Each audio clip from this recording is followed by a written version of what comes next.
Yes, first is NAVIC. Second, we will discuss about G20 outcome, the recent summit outcome. And then third one on India, Middle East, Europe Economic Corridor. India, Middle East, Europe Economic Corridor. Fourth one, Nipah virus. And final is on Libyan floods. 5 topics, but actually we have more content to discuss. We will end up discussing more topics actually in the meantime. Yes?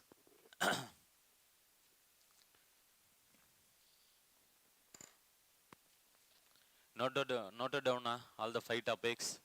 Yes, we'll see one by one. In the last class, I think we have discussed about G20. Remember? Yes, good morning.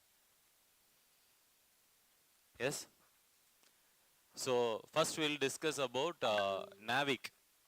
Because we got a news yesterday, 2 days back I think. It was like ISRO is now, ISRO only developed this NAVIC. That is,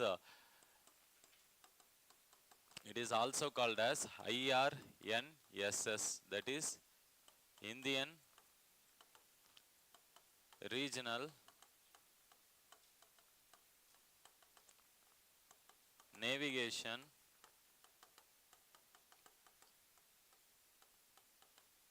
Satellite System. Kindly note down, very important topic. Why important? Because see, UPSC has already asked till now in the last 10 years 2 questions repetitively on this topic. Again I am expecting some more questions on this topic related to this. Yes, so we'll try to discuss, and even after this discussion we'll try to solve the 2 preliminary questions which they have asked. Yes, so what is this Indian Regional that is Navigation Satellite System? It is an India's version of its own GPS.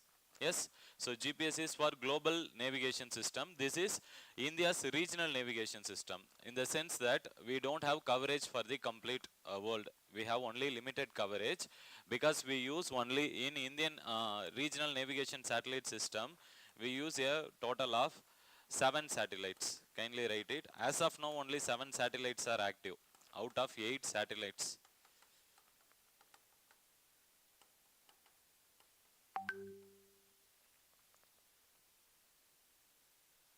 So overall 7 satellites are active, and this 7 satellite has been launched in a sequential manner, not all at a time. So we have completed this configuration, that is we call as this constellation of 7 satellites. How we call this? Constellation means what? In geography you would have studied. Constellation means it's a group of, yes. So this group of 7 satellites, it has been completed in 2018. So 5 years back only we have completed it, and that's the reason UPSC asked a question in 2018 or 19 itself.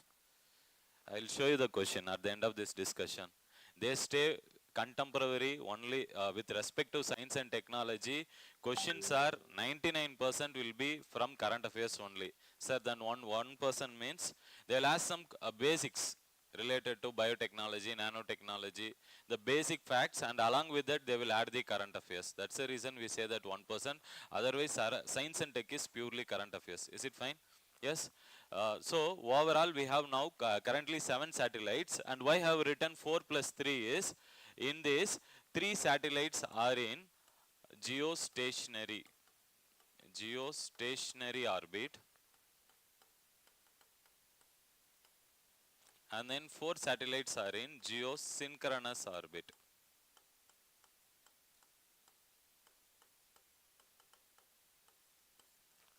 Geostationary and geosynchronous. We'll try to understand that. What is the meaning of this? Because see, UPSC at any point of time in preliminary examination, they will go into the basics. Yes, have you seen the yesterday's GS paper? Yes. Questions actually looks like, see, in GS paper 2 also, in NCERT classes we have discussed about that food importing nation to food exporting nation. Railways we have discussed the railways importance in socio-economic thing. And there was one more question, human development in economics NCERT classes. So I keep repetitively saying that's the reason UPSC, they get inspiration from NCERT only. Stick to NCERTs, be thorough with NCERTs. Then you can develop your, what to say, step by step upgradation. Current affairs again, it's very crucial. We will get to know today in GS paper 3, because usually GS paper 2 and paper 3 will be current affairs, but this time we could notice questions are coming in current affairs from society also.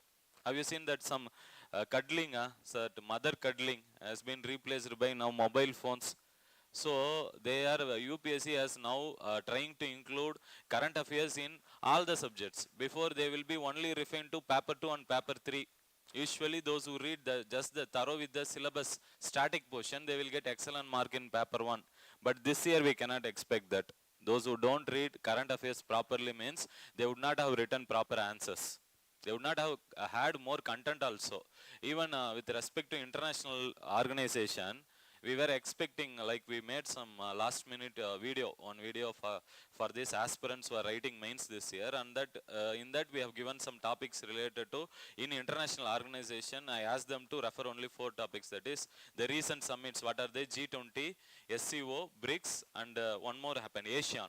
These 4 summits, kindly read and go, like that we said, and one question came on SCO. Very easy. But the thing is, see, why we say that is because based on current affairs only we are predicting, not based on any other magical powers and all. Is it clear? Sometimes it comes, sometimes it may not. But what we can keep on trying is, we should understand the pulse of UPSC. That's all. You should understand not all the things which comes in newspaper catches the attention of UPSC examiner. You are not targeting UPSC. You should target a person who is setting the question paper. What he might get inspiration from, only from newspapers. They will see the newspapers, and from there only they will set basic questions also. Another source is NCERT. Is it or not? That's why give your focus maximum on NCERTs and then on current affairs. Now coming to this topic, let's try to understand what is the meaning of this geostationary and geosynchronous orbit. So this is Earth. So from the Earth's surface, we launch the rocket. Is it or not? Yes, the satellite which goes into the orbit. First, I have already discussed about LEO, LEO, or lower Earth orbit. Do you know what is it? Remember? Yes? When we have discussed that lower Earth orbit, on what context? Aditya 1. First it will be revolving in lower Earth orbit, then it will go into the, which one? Which point that is? L1 point. Remembering all the things? Yes? See, all the previous classes which we have taken, recording is there. You can get the online recording. Is it fine? So try to cover all the issues which we, almost like till now we would have covered roughly around 40 to 50 issues till now in the current affairs classes. So try to get those videos, and even on Indo-China, again today we will have discussing about Belt and Road Initiative related to that India, Middle East, Europe corridor. Yes, I will discuss that, but again in Indo-China issue, while taking that, we have given some idea about it. So again, we don't want to discuss the same thing, because let's try and experiment and learn many new things, and where chances of UPSC asking more questions. So kindly you go and do the revision. Is it fine? Yes, now going into this, so when we launch the satellite from the Earth's surface, the satellite which is in the orbit, which is less than 2000 kilometers, this orbit is referred as lower Earth orbit. In case of Aditya L mission, we have placed it at 1000 kilometers only, less than 1000 kilometer. But up to 2000 kilometer, we call the orbit. That is, what is orbit? That's a rotation, a revolution around the Earth. Yes? There is a difference between revolution and rotation. You know that? What is the difference? Rotation is one axis. Revolution means revolving around another body. Is it or not? Yes. So now this orbit, the satellites which we are launching, so when we place it at a very lower height, that is less than 2000 kilometer, we will not require major fuel also. Fuel usage will be saved. Is it or not? And second, we can get a good image of the Earth. Remember when we said about Aditya L1 mission, we have discussed about this. So this is lower Earth orbit. Next comes the, that is middle Earth orbit.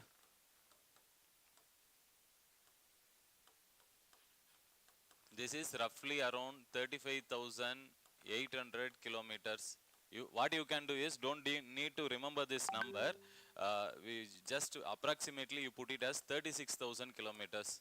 That's how they refer usually. They will not say it as 35,800. That's accurate number.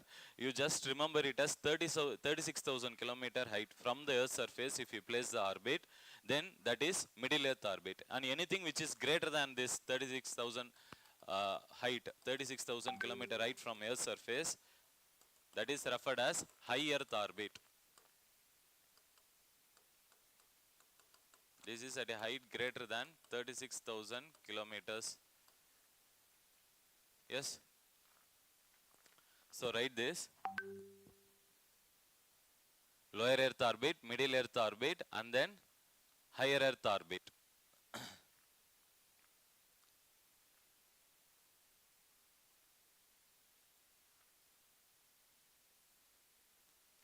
Done, completed? Yes.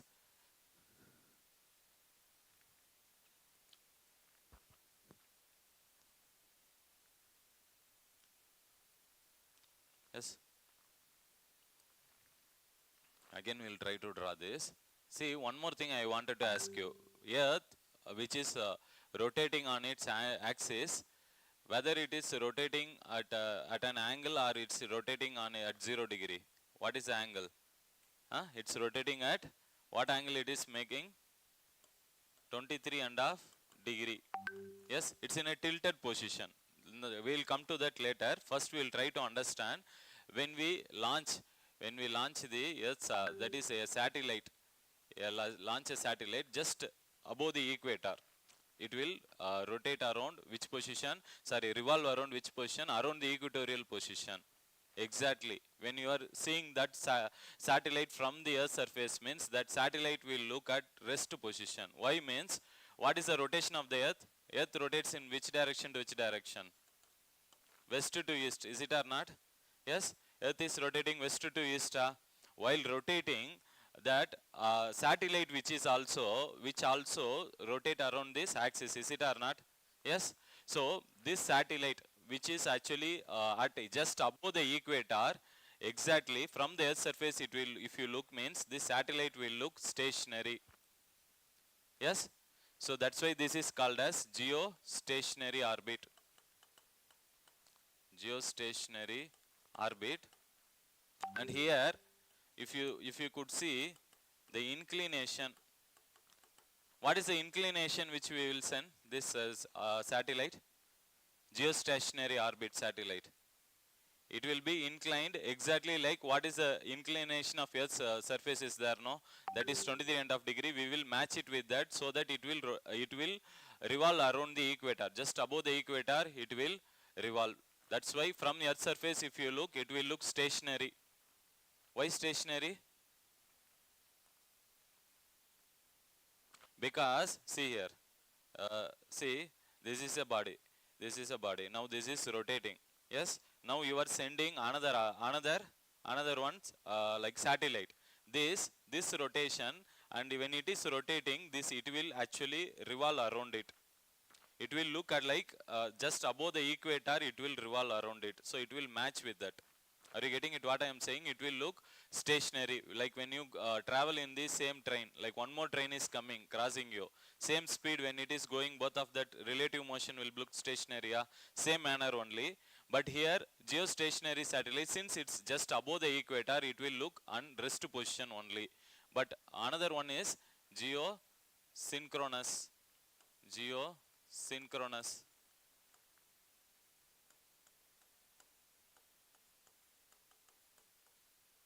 Geosynchronous means what? Means we will place the satellite in higher Earth orbit zone. This will be placed in high Earth orbit. So what will be the usual height? Higher Earth orbit means around 36,000 kilometers, greater than that. So we will be placing in that height from the Earth's surface. So geostationary satellites, they actually, even why this is called as geosynchronous means, here it will sync with the rotation of the Earth. Exactly. What? Which one? Geosynchronous. In addition to that, this satellite will be like it will be here. The inclination, it will be inclined at an angle. Which one? Geostationary. Geostationary will be, kindly write it, very important.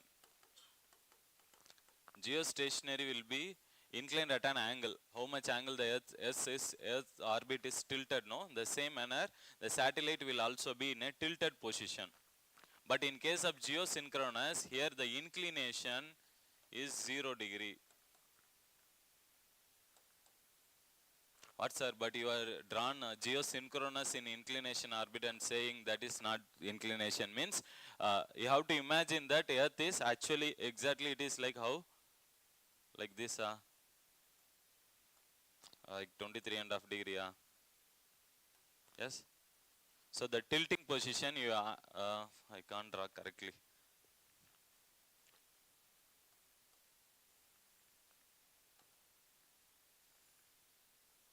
Yes. So in that tilting position only, which one will be this geostationary orbit also will sync with that. Not sync with that, it will match with that. But here if you see geosynchronous orbit, how it will be means, it will be like here equator means it will be like this. No inclination. Are you getting it? So it will not be at inclination. Which will be an inclined one? Geostationary is inclined, but geosynchronous is not inclined. It will be straight. Like this. This is geosynchronous, this is geostationary actually. But for your understanding, we have drawn like this. Is it fine? You have to imagine the tilting position, that's all. That's why we say that here inclination is 0, here there is an inclination. Fine? Are you understanding? What is the difference between geostationary and geosynchronous? There is one more thing which you need to understand. Here we are launching, that is 3 plus 4. So 3 satellites will be in which position? Geostationary position. And 4 will be in, that is geosynchronous position. In case of Indian Regional Navigation Satellite System. Already UPSC has asked one preliminary question on this fact only. Is it fine? Yes? And let me show you the image of this so that you will understand clearly.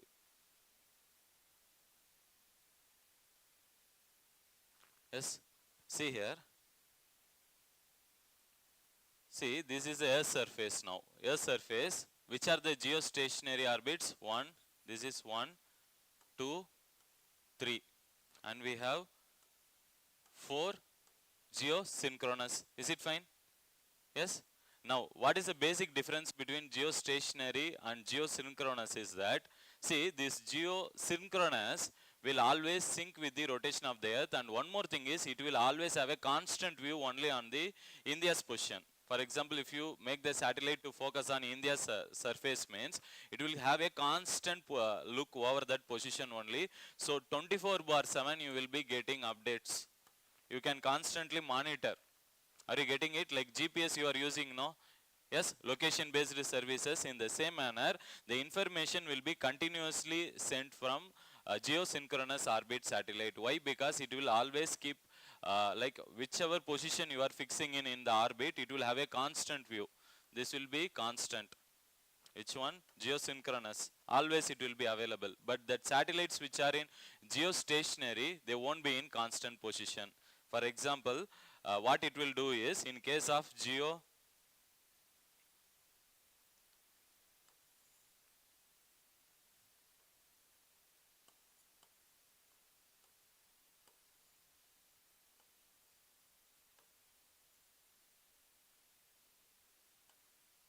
now, the satellite which is in geosynchronous, it will always have a keep an eye on where?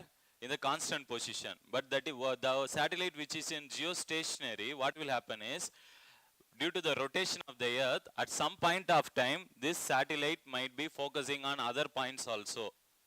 Is it fine? But in geosynchronous, it will be having a constant vigil. Are you getting it what I am saying? Why it is keeping a constant position? Because it is able to sync with the rotation of the Earth better. Is it fine? But geostationary satellite will be just above the equator. just above the equator. It will be there. But there will be here, there will be like, it will not be having a constant, like in a single, suppose you want to have information come, like you wanted to monitor in India. Yes, you wanted to get the images of India, but the satellite which you are having in geostationary satellite, it will not have continuous images from India. At some point it will be having focus on North America, South America also. But geosynchronous satellite will be at a very higher Earth orbit, so it will have better view and a constant view of a particular position. Are you getting it what I am saying? Are you getting it or not?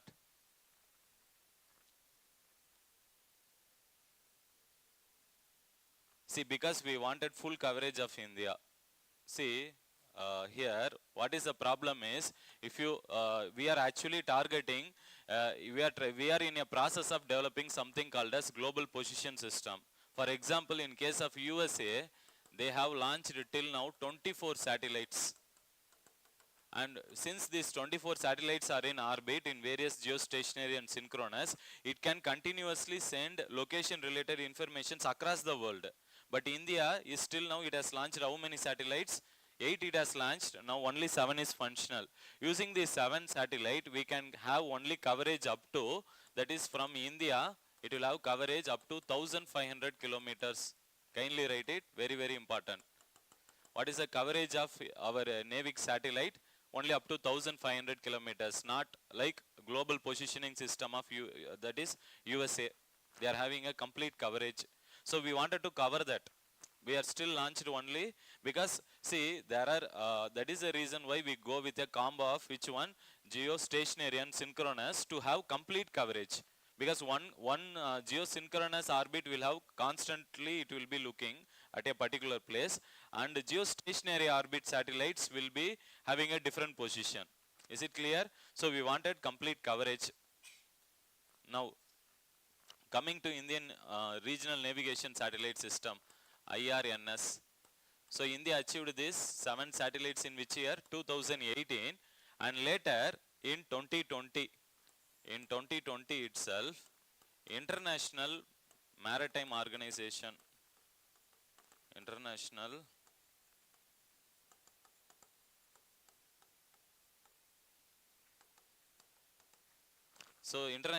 Maritime Organization, IMO. Remember where we have studied International Maritime Organization? Huh? Which one?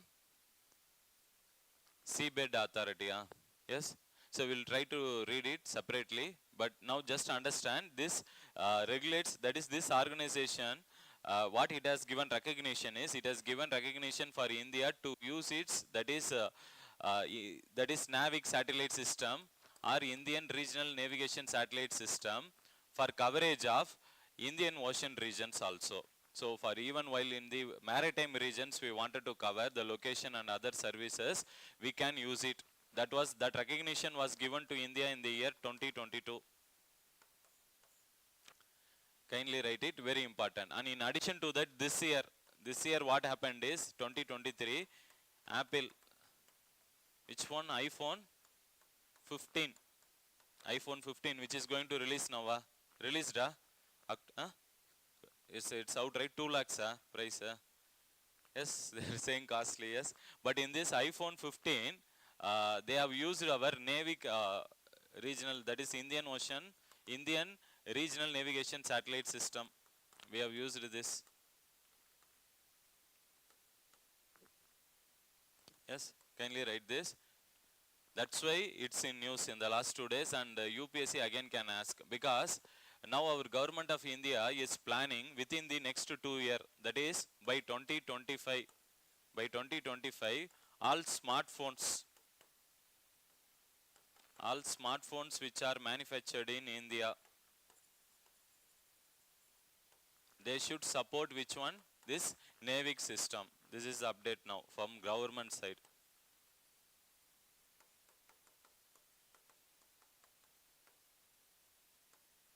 And government is also encouraging those companies, suppose if they are involved in, who are the companies? Mobile phone companies who are involved in manufacturing hardware, where they will include which one? The support system, the chips which are used there, right? The chip that should support which one? Our Indian regional navigation satellite system. It should be designed in such a manner. So those companies which are doing this task of manufacturing it and integrating with our NAVIC system, we are giving them coverage under production linked incentive system. Production linked incentive system. See, today we will be studying, get to know some many things. So keep on, try to understand it, why we are speaking in this context, and second, try to add some notes to that. Later, whenever we get time, let's go more deeply into that. Yes? So this production linked incentive system, it was launched in 2020, especially during COVID time. That time in the current affairs class in 2020, during after, like especially before lockdown, it was just the before the lockdown. So that time we have taken this, it was first in news. That was the time they launched, government of India launched the scheme. That year we told the students that this question might be expected in exam. But UPSC did not ask that year. What they asked is like last year or before, 2021 or 2022, after that they asked this question in prelims exam. Is it fine? What I am telling, are you understanding? UPSC not all the time. See, the problem with UPSC is in current affairs they are asking out of 100 questions, at least 30 to 35 questions in prelims exam. And out of these 30 to 35 questions, if you see the coverage, they are actually covering 1 to 1.5 years news. 1.5 years news in their current affairs zone. And out of that, in the last, that is the time period from October to like next year when the exam is going to happen, May 26th, right? Till April 26th, you need to read current affairs. Last 1 month, question paper would be ready. So no need to read newspapers after that. You can be liberalized that for that 1 month. So that time you can go for revision. But till then, kindly read newspapers. Because UPSC, like even whatever things you are studying now, it might come in mains also next year if you are writing. Are you getting it why I am saying this? Because they go into like last 1.5 year issues. Now coming here, why this particularly Indian regional navigation satellite system is getting attention is because now Indian government is giving major focus under this scheme. In this scheme, any manufacturing companies that is related to mobile phone electronic companies which are coming to India, and if they manufacture smartphones, in that if they use the chips which support which one? NAVIC system, they will be given additional incentives in the scheme. Additional incentives. And that incentive will be determined based on the sales. Based on sales they do. Suppose Apple company is coming.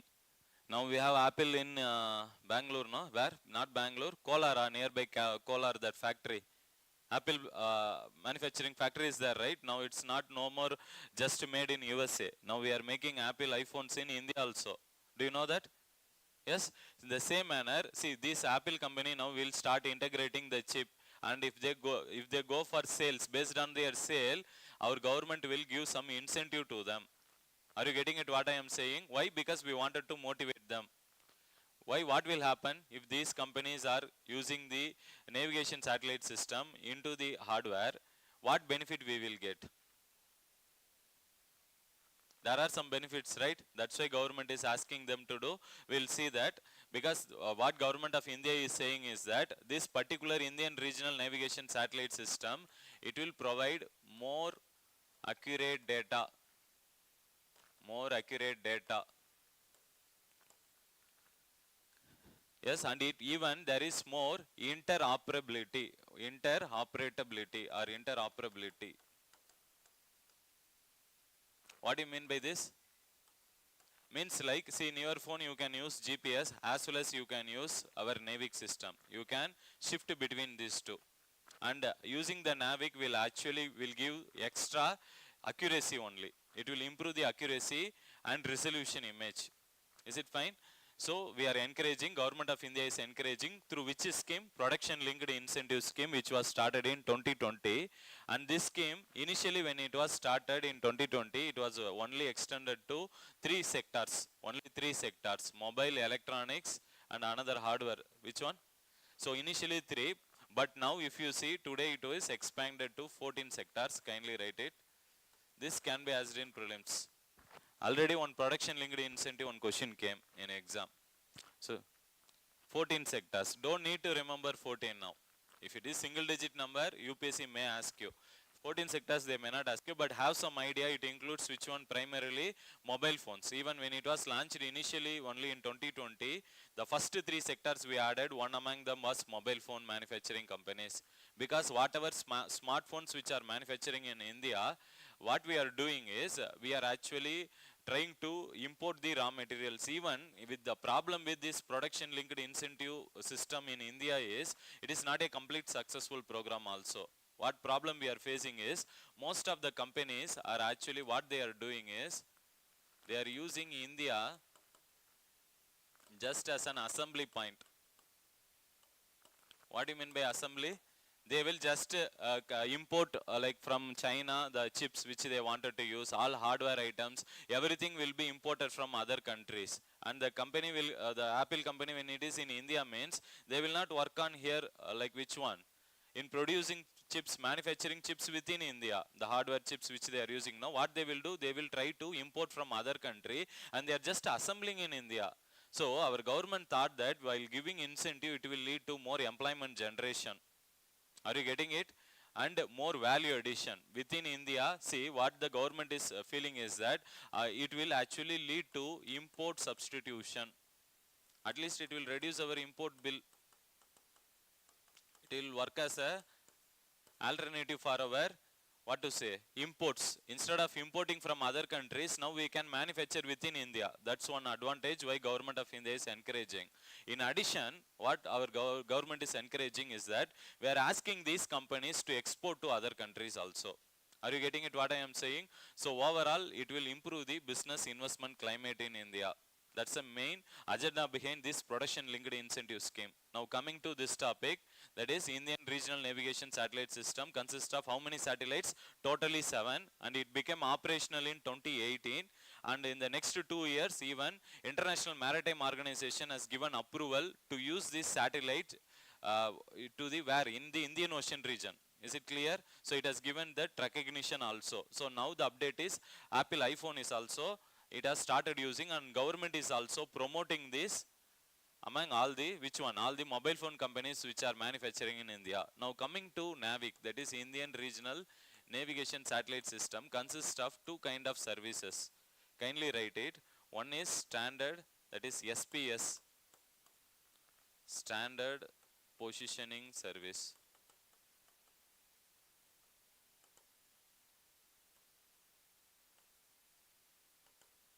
Another one is restricted services. So this is actually available for public. Whatever maps we are using, right? Through the NAVIC, if you use it, it will be public can access it. Which one? The standard positioning services. But this restricted service is actually available only to military, and another one is security agencies. So only to them it's available. Yes. And one more thing, while discussing this NAVIC, I said that it will provide better which one? Accuracy. Remember? Why it will provide better accuracy means it uses an atomic clock which is called as rubidium. Kindly write it. Very important. Rubidium atomic clock. That is each satellite is having 3 atomic clocks. Each satellite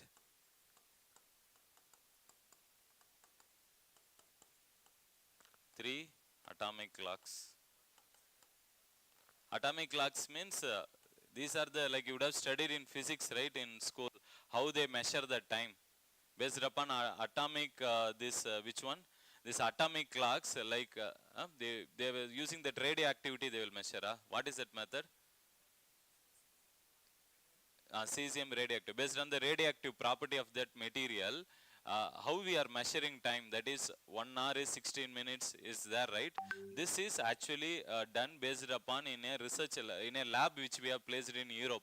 You would have studied in your school time this concept of atomic clock. that is this material which we are using its properties, you will try to assess the actually exactly the precision of time. Because even whatever battery which we are using, it will have some decay effect, is it or not? So all the watches will not be syncing with that time, so we may be missing the actual accurate time in earth.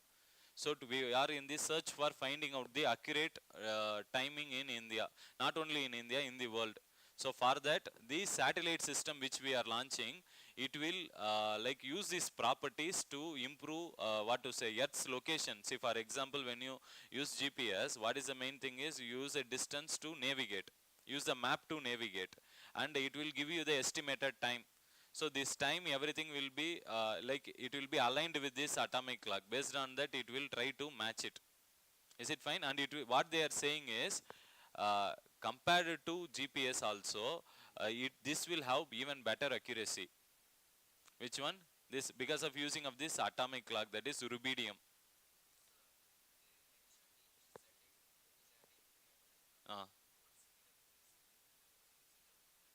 no, no. Why we are having three is because we wanted to provide service for longer time. It's not like, it's not any fixed number, not like that. But the thing is, we wanted to give better accuracy, we wanted to improve. And there is like, we wanted it to have a bit longer duration. And since our satellites totally which we have launched is very limited, and we wanted like we again and again for changing the atomic clock, you cannot launch another satellite, is it or not? It's going to be costly, so it will serve for that purpose. Yes, but using this clock, it will improve the accuracy of the data which we are getting in through this usage of this Indian Regional Navigation Satellite System map. Is it fine? Huh? Even I don't have idea. Search for it. We use various, like cesium is used normally. Normally they use cesium. So you can search it. If you want to search it in GPS, what is the atomic? What is this? Atomic clock. What is the mineral they are using? Generally they use various radioactive minerals. You would have studied in school time about how they measure weight, time, and then one more thing is what, like they say one standard time means in some lab in Europe, they have placed a material, in that they will be calculating the time, that is the standard time of the world. I have not remember this concept, that is what is atomic clock time. Don't remember? 10th standard you would have studied. Not studied, huh? No one? No one heard this concept, atomic clock? Ah, what is a mineral? That's what we wanted to know. You just search it, you will get it. But UPSC will not go to such a deep extent when it comes to other countries. But when it comes to our system, our technology, they may ask you. That's the reason we have given that extra information. Yes. So it provides two kind of services. One is standard service, another is restricted service. Now, what is the main advantage in this NAVIC system is that we can use this navigation system to monitor especially the troop movements across the border, because we are facing border in the Indo-Pakistan border and Indo-China border. Lot of time these armies are coming and penetrating, is it or not? So what we can do is, we can use this, since we have which satellite we can use for this, in which orbit will be more useful? Geosynchronous, because it will have constantly, it can monitor, so we can try to get images in near the border. If there is any real troop movements, means we can update our army. Are you getting it what I am saying? Yes. See, using that satellite, you will get very good resolution images. Are you understanding what I am saying? Using that images, you can monitor any troops movement also across the border. If there is really any movements, what you can do? Army will get updated. That is why we use a restricted services exclusively for them. Who designed this? ISRO only designed this. So this general service, and that is standard positioning service and restricted service. So it's not allowed for other people access. Yes. Now, so now there are some benefits of the NAVIC system. Benefits are positives. Kindly write it. Of NAVIC. First one, it will provide more accurate data. That is accurate. Which data? Accurate and precise data. Second one, using this satellite, we can also alert the people about the disaster which is going to happen, because using the image, if any disaster is going to come, for example, in the last 1 week in Libya there was a very historic flood. Now we'll discuss that also. Using that satellite images, you can alert the public if the sea level or water level is rising, so you can easily do humanitarian assistance for them. So it is used also as a disaster management technique. In disaster management can be done better in India using this. And third main benefit out of this NAVIC system is that it can be integrated with mobile phones and other portable devices also. Portable devices means what? They use this Apple watches and all, right? Apple watches uses now GPS. Now in that also, any portable wearable devices, in that also you can use these location based images. You will get a better accuracy, and it can be easily, interoperability is there. That is interoperability.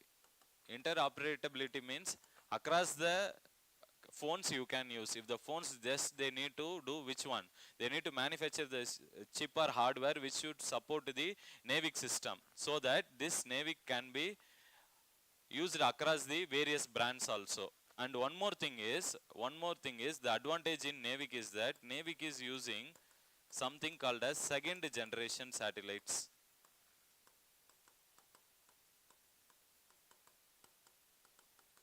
Second generation satellite system, where it is operating based on L1, L5 and S frequency bands.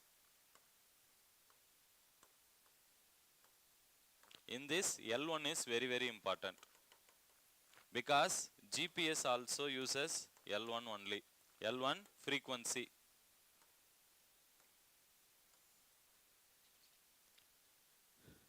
So that is the main reason why we are able to have better precision and accuracy and even better coverage.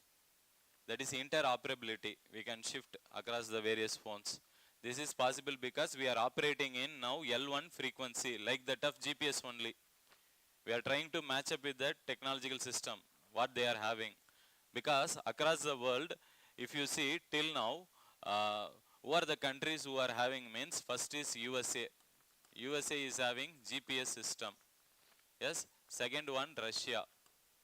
Russia is having GLONASS. Yes. Then Europe. What is the name in Europe? Remember?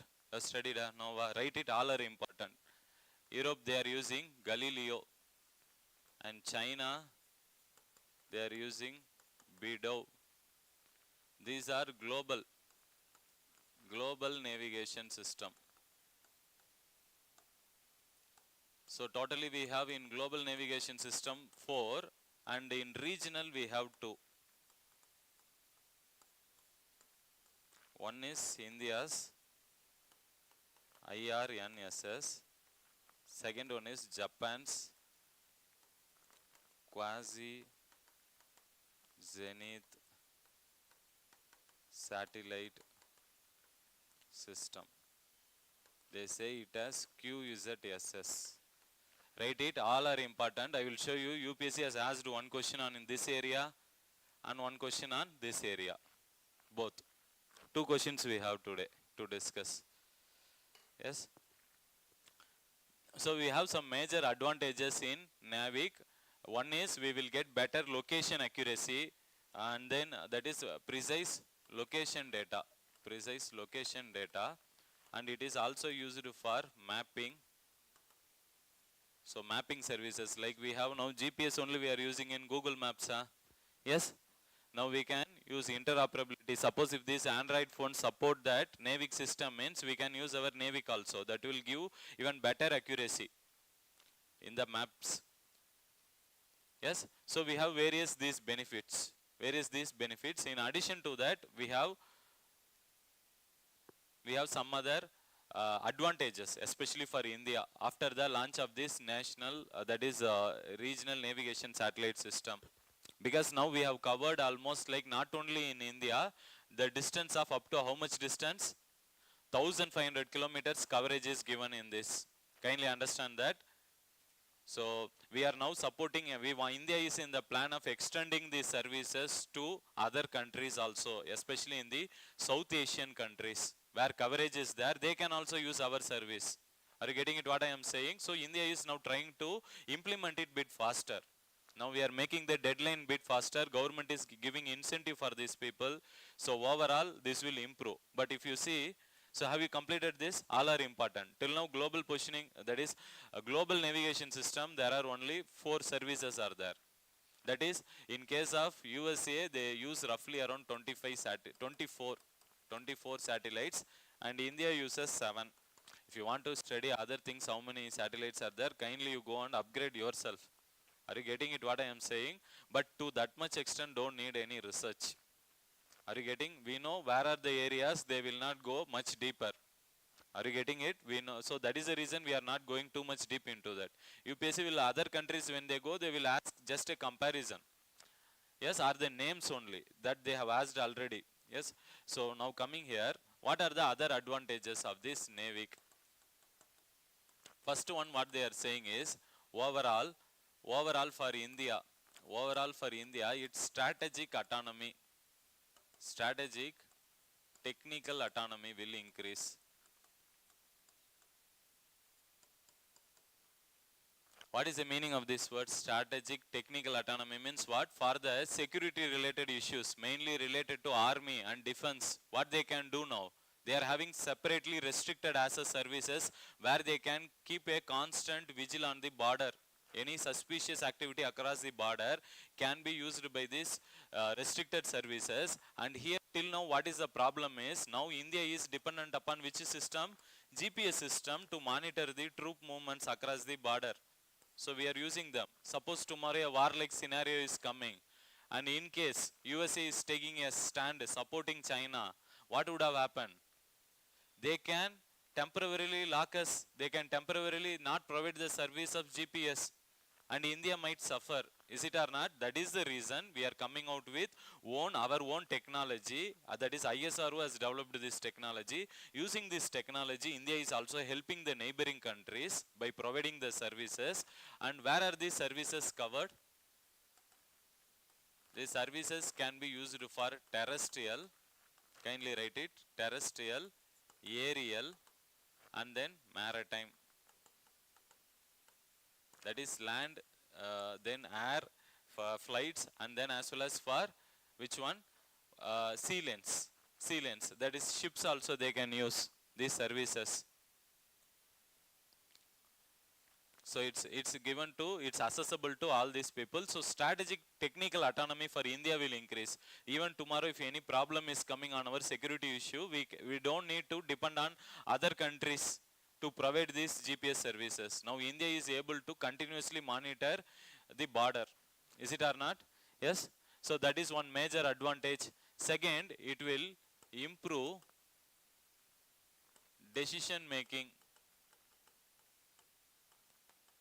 Decision making with respect to disaster management or their agricultural cropping thing. So you can continuously, since it can continuously monitor, it can send the images, and using that we can alert the people, especially of any hazard which is going to come, any flood. Yes, so that can be monitored, and even agricultural wise also we can try to assess the cropping pattern. Yes, so it will improve the decision making for the administrators through better accuracy. Yes, so these are some advantages we have with respect to this Indian regional navigation satellite system. Some more points we will discuss in PPT. Yes, now we will try to solve the that is preliminary question which has been asked in the exam.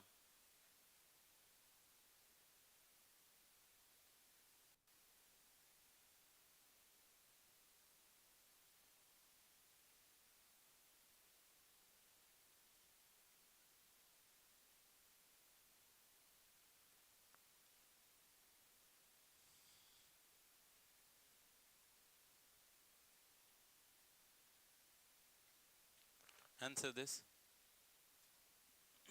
2023 means what? This year only they have asked this. Visible? Huh?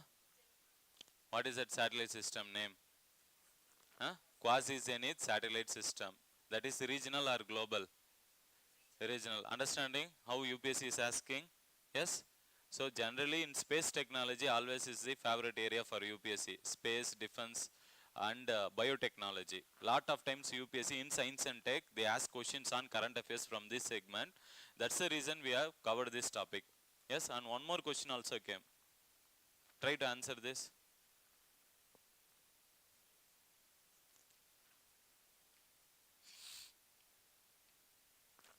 Why 2018? Why they asked in 2018? 2018 only IRNS system was completed. We got complete coverage of India. We require minimum 7 satellites. Then only we can have a complete coverage of Indian region. When we did it in 2018, that's the reason UPSC asked a question in 2018 prelims only. See how much they are updated. Huh? One only, yeah. Everyone agree? Kashyap? You got one only, yeah? Huh? Why 2 and 3 are wrong? Huh? Second one is not 5,500, it is 1,500 only. Then it will have full global coverage. So that is wrong. So answer is one only. Fine. You can understand? Yes, but this year again don't expect the same pattern of question. Again if they are asking on this topic, it will be bit challenging only. But on these lines they will try to ask you some benefits out of like Indian regional navigation satellite system. Again they will compare with, yes, schemes. Which is scheme? Production linked incentive scheme. That is okay related to this, but that scheme is available for 14 sectors. But if they wanted to ask on science and tech, there is a high possibility of asking you the benefits and related to this some what are that like how many satellite system are there. Already they have asked, right? 3 and 4. So this they have asked that time only. Many of the students that year they did not remember properly and they did mistake in this. Yes, fine. Now we'll go to the second topic. What is the second topic we have given? You understood? Understood everyone what is NAVIC regional navigation system? What we are trying to do? We are trying to develop an alternative to GPS system. Yes, with respect to it is a navigation service. So this navigation service will also be very much crucial for our transportation sector. In the positives kindly write it, for our mining transportation sector, this service is very crucial.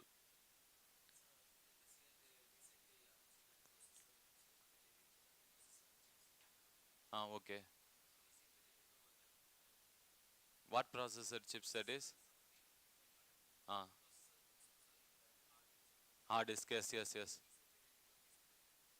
No, this NAVIC idea is we wanted to support, government is supporting through production linked incentive to manufacture phones in that software chips should support this technology.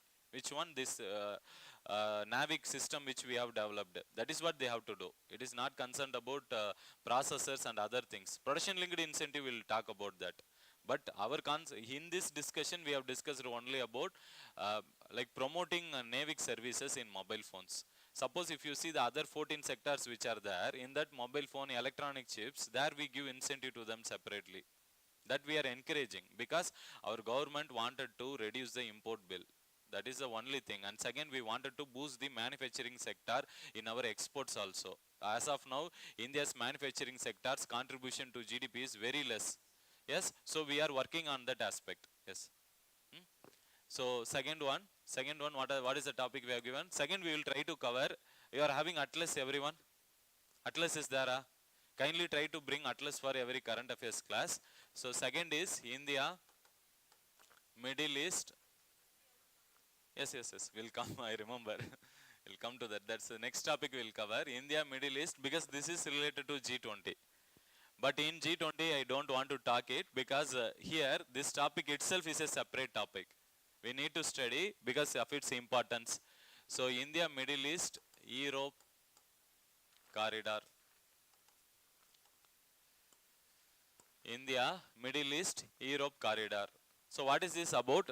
See, in the latest G20 summit, where it happened, that is the 18th G20 summit happened in New Delhi, and finally they came out with New Delhi declaration also at the end of that G20 meeting. So New Delhi declaration is out, and in that some of the notable features or outcome of this G20 meeting is, one among them is India Middle East Europe corridor. So what we are trying to do is, India has partnered with, here if you see the members it includes India and then USA, then we have especially countries like from Europe. Yes, Canada is there. Canada is not there. Canada is there. Canada is not there. See, it includes countries in the Middle East regions. Who are they? UAE. Yes, UAE, Saudi Arabia. Yes, then who are the other countries who are members of this? India, USA, Europe, UAE, Saudi Arabia, and then in Europe we have Turkey. That is, as of now, Turkey is not joined. Italy is there. Italy. So these are the member countries. I will show the map. No need to remember this, it's very easy. Where the corridor passes, we are trying to add them. Yes. But majorly, this India, Middle East, Europe, it is a connectivity project. Who are the countries who are getting connected means, India is getting going to have a connectivity with which one? Middle East countries. Who are they? UAE, Saudi Arabia. You have Atlas, go to West Asia map. Kindly go to West Asia.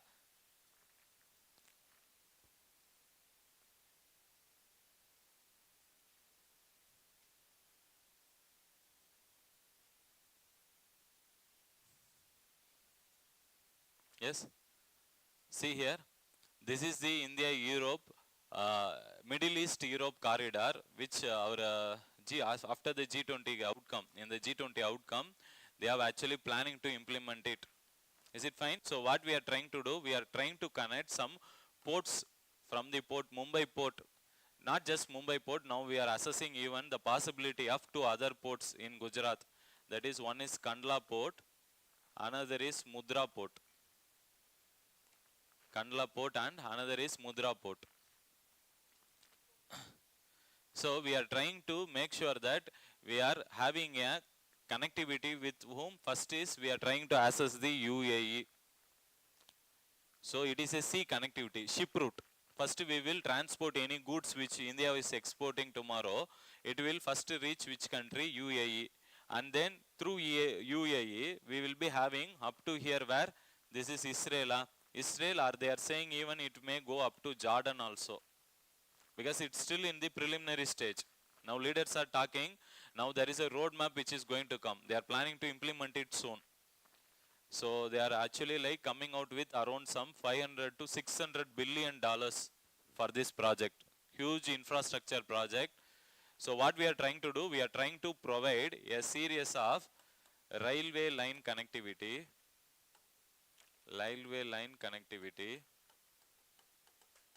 And wherever this railway line is going, where we will also provide electricity, we will also provide internet.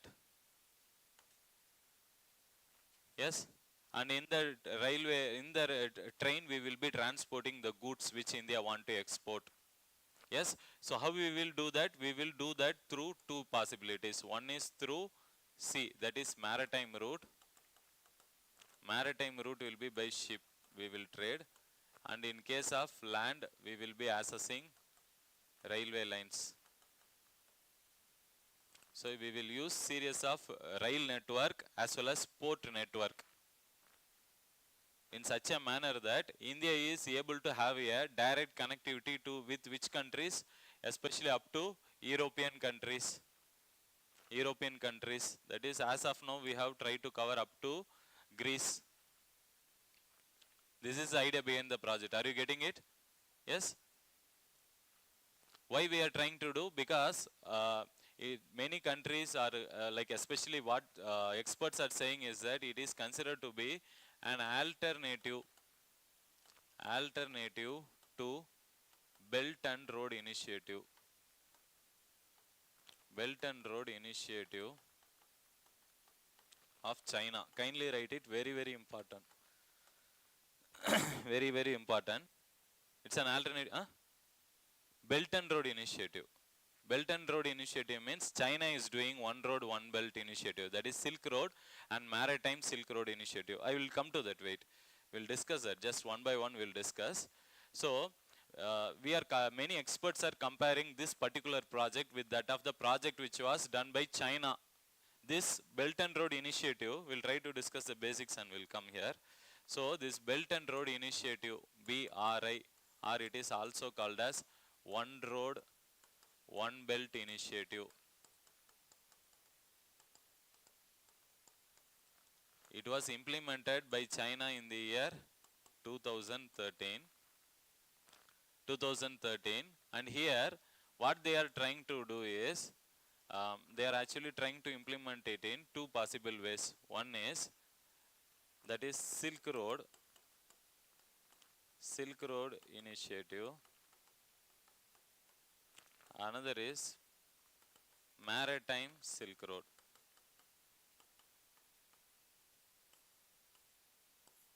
So what they will do, they will try to provide a series of road,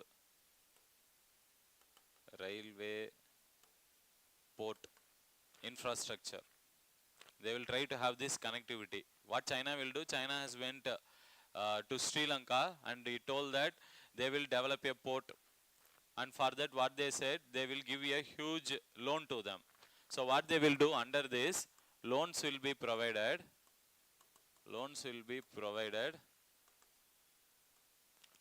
at low interest rate.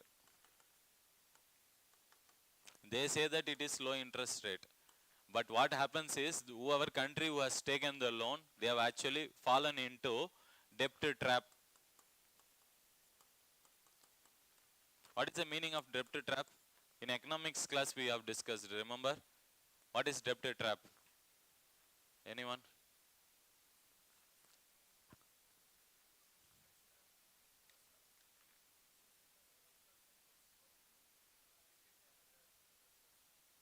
Interest. Yes? So for settling the loan of a first person, you are going and borrowing from another person. This condition is referred as debt trap. Same condition Sri Lanka was facing exactly a year before. That's why last year UPSC asked one question on international relations. A question came on India-Sri Lanka relation last year. And Sri Lanka was last year facing a series of economic crisis, and it has asked IMF, like India approached IMF, right, in 1991. Same manner, Sri Lanka approached the IMF last year, and it has got the, what to say, now its economy is improving after the bailout.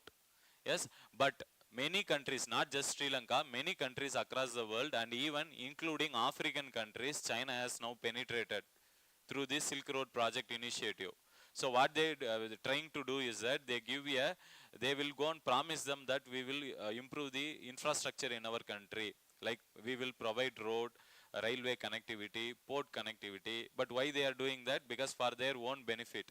That is, Silk Road initiative means it will connect the land route.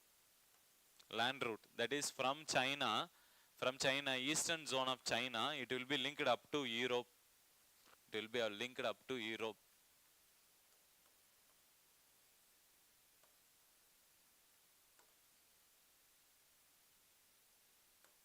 For example, here, from here to up to Europe, this connectivity will be there. Series of road, rail connectivity. Why they are doing this? Because China is considered to be the manufacturing hub of the world. Remember?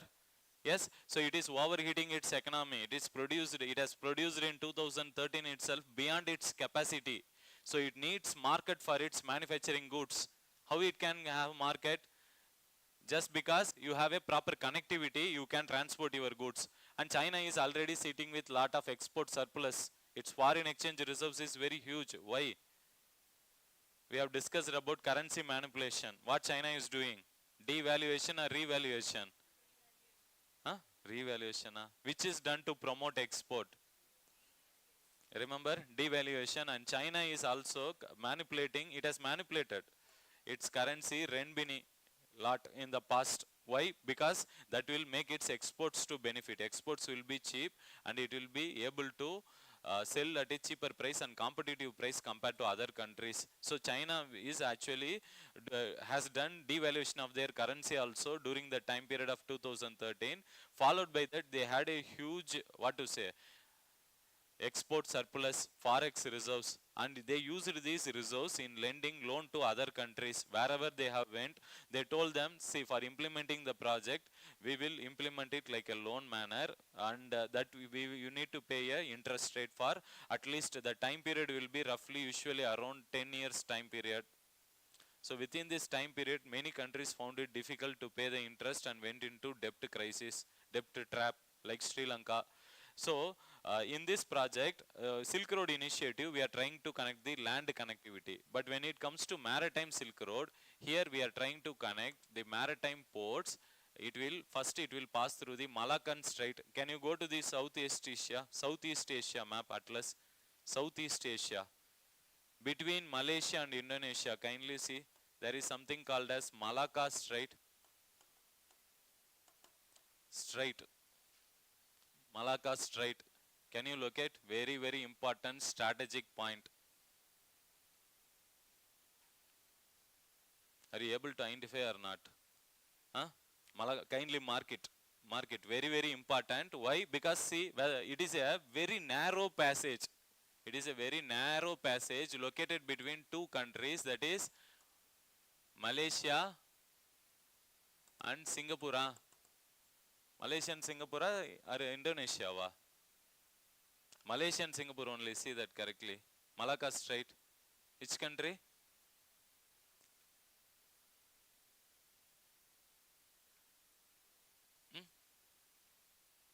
Go to Southeast Asia. How many of you are having atlas? One. See, kindly bring atlas. I keep on saying because in UPSC preliminary examination every year, in the map segment, 5 questions minimum will come. And in that 5 minimum questions, 3 questions will be from world map only. And where they will pick those places and things, they will pick places which are in news only.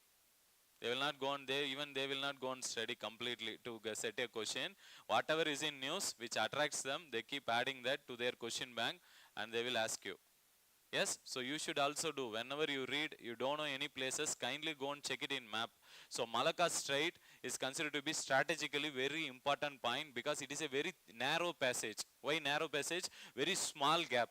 And it is the point which international sea lane communication are happening. That is international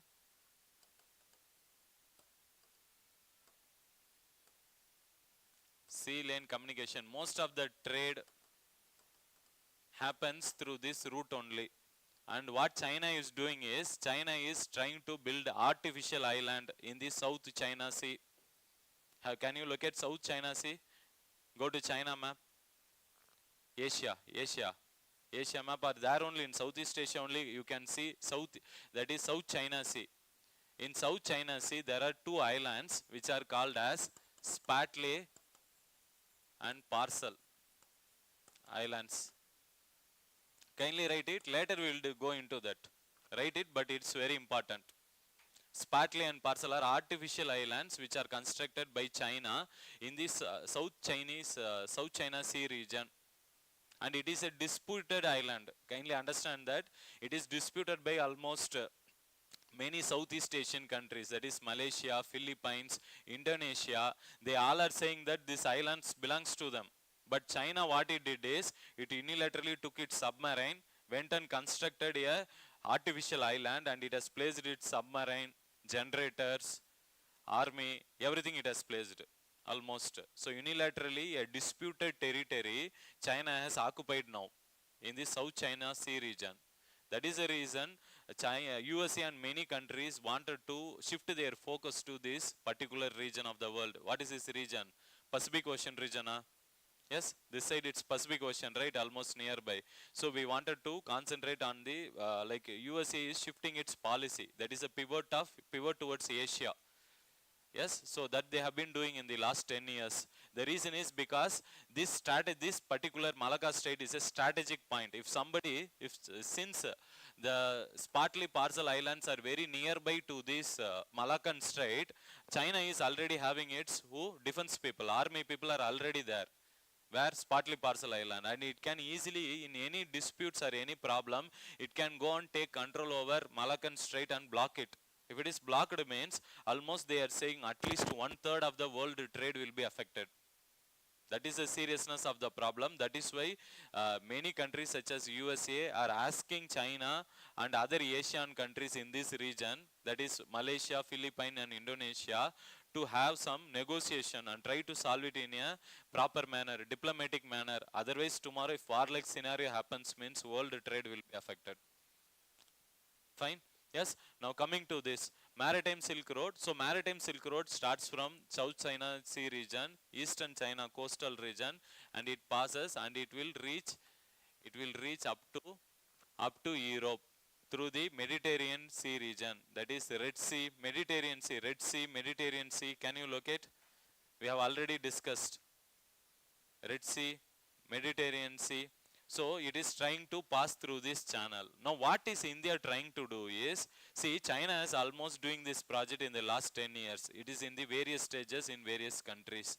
Now India is trying to find an alternative to this Belt and Road Initiative. Not only in India, we are also taking the support of many other countries, that is USA also. So what we are trying to do now, from Mumbai port we will try to connect which one, this first point, that is UAE. Then we will go to Saudi Arabia, then Israel or Jordan, then we will reach Turkey, and then we will assess after that full complete Europe, the continent of Europe, through which one railway connectivity. So we are going to get a easy access and connectivity and a shorter route. That is what India is trying to study now, because we are not considering just Mumbai, we are also trying to consider 2 other ports in this process, so that our fuel or freight transport, that goods which we are going to carry, it should be cheaper. That's what we are trying to do. Already if you see, India in the past, it has tried, like see here, that is there is something called as IPI pipeline. IPI pipeline, what is its name is Iran, Pakistan, India pipeline. Iran, Pakistan, India pipeline. This was proposed in the past. And where it has to pass through? It has to pass through Pakistan. So it was not, we are not able to do it fully. It was not, we are not able to go with the implementation of this IPA pipeline. Then we came out with TAPI. That is Tajikistan, Afghanistan, Pakistan, India. Again, in this pipeline. This pipeline also could not become a huge success because of the obstruction of Pakistan. So because everything what we are trying to connect with Central Asia, or if you want to connect with Middle East or West Asia, what is the problem? We have the problem of Pakistan. It has to pass through Pakistan. That is the reason we are even see, for just assessing Central Asian countries like Tajikistan. Can you locate the Central Asian countries? Kindly go to the world map political firstly. We will come to this Central Asian countries a bit later also. But try to note those Central Asian countries: Tajikistan, Uzbekistan, Kazakhstan, Kyrgyzstan. Can you locate all these countries? Yes. Can you locate these countries, Central Asian countries: Tajikistan, Turkmenistan, Uzbekistan, Kazakhstan, Kyrgyzstan, just above Afghanistan? Can you locate? Yes, kindly remember these countries. All these countries are Central Asian countries, and they also contain lot of oil and gas reserves. At least gas reserves are more, and we need to assess that. They are ready to sell to India at a cheaper cost also. But we require a pipeline through which we can transport this gas to India. For constructing that pipeline, it has to pass through Pakistan. Pakistan is ready to participate, but India is feeling trouble. Why? Tomorrow suppose any ISI, any Taliban terrorist, if they are going and doing some damage to the pipe, means our money will be lost. We will not be sitting with any benefits. So India is always skeptical about implementing these two projects, that is India, Iran, Pakistan and Tapi pipeline. So it has alternatively, till now India was relying on one more project, that is what we are trying to do is from the Mumbai port, now we are trying to reach to, that is in Iran we have something called as Chabahar port. Kindly go to Iran map. India is only constructing this Chabahar port.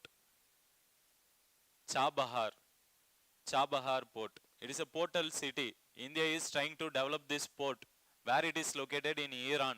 Why we are developing that? For our own self benefit. Because see, now we cannot go and ask permission from Pakistan or Afghanistan. Afghanistan, for that matter, recently control has been taken over by Taliban. And India has not recognized Afghanistan now, the new government. We are not talking to them. Any diplomatic relations is not there. Because India's foreign policy is that we don't want to recognize a country which is ruled by terrorists. And Taliban, which is ruling there, it's considered to be an international terrorist organization. So we are not having any diplomatic relation, which we cannot pursue those pipelines now. So we need to find alternative. So what India has done in the last 10 years is, we planned to construct a port in Chabahar port, that is in Iran. Almost it has reached a final stage. That's done now. And from Chabahar port, we are actually going to connect through Afghanistan and then through Central Asia and then finally to Russia. Yes. So what we will do is, here we will have series of road, railway connectivity. Road and railway lines we will construct. From where? From the Chabahar port, a road will be constructed wherever it's possible. Where there is steep slope is not there, we will go for railway lines. Are you getting it? If slope is so much, means we cannot go for railway lines. So we will go for road, constructing road. So we are using a mix of road and rail connectivity as well as port connectivity project. India has done this in the past.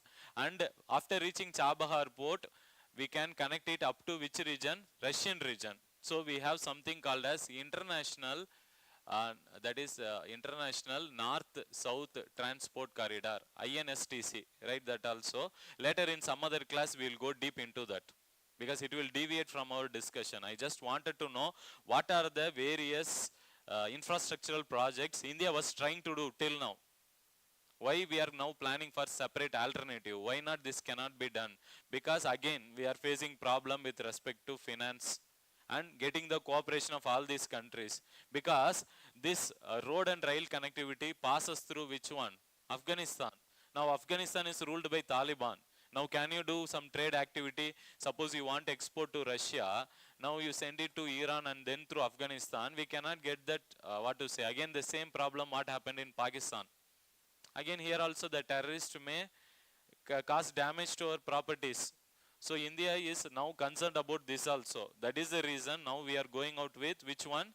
International, that is India, Middle East, Europe corridor. Is it fine? Why we are doing this? Do you got the understanding? Now in this particular project, what we are trying to do is also, we are trying to connect, especially write this. In this, in the India, Middle East, Europe corridor, we are trying to transport green hydrogen. That is hydrogen, you write it hydrogen pipeline. But India is producing a lot of green hydrogen. Hydrogen pipeline, that is the energy pipeline. And then railway line. And then ports. And then we will also provide internet. So it will be like a composition, that infrastructure project what we are trying to bring in India, Middle East, Europe corridor is that. So we will construct, we will improve the port, and then we will provide wherever it's possible railway line. Where? In the land. Especially in the land surface we will have railway connectivity, and along with that railway connectivity parallelly we will be having, we will be providing facilities for electricity also. Kindly write it. We will also provide facilities for electricity also, because we are also providing along with that Digital connectivity. How? Through internet. Because many of these countries in these regions, they do not have internet facility, electricity facility. As part of this, India is also planning to extend this project to Africa also in future. We are also trying to participate in, as an extension to this India, Middle East, Europe corridor, there is something called as Trans-African Corridor. Trans-African Corridor. This is in Africa. So, we wanted to extend our facilities, what we are providing in this India, Middle East, Europe corridor to African nation in future. Are you getting it what I am saying? Yes?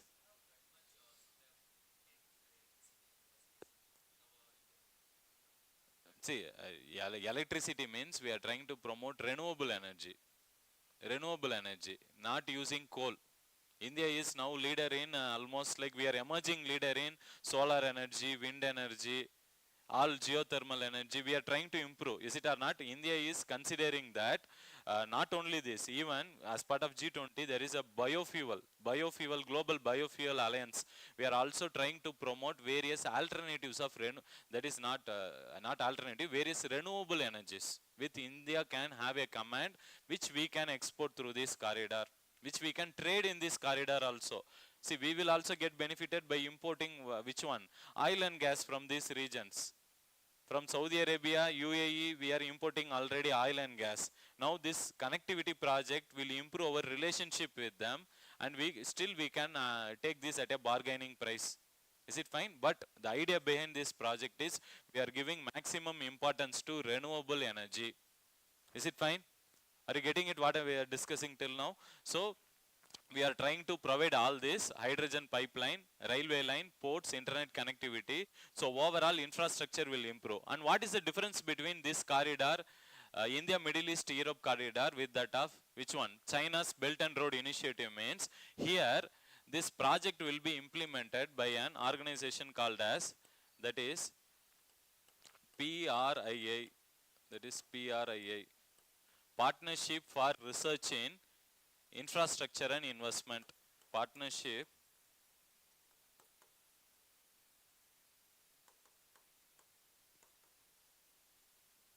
for Research in Infrastructure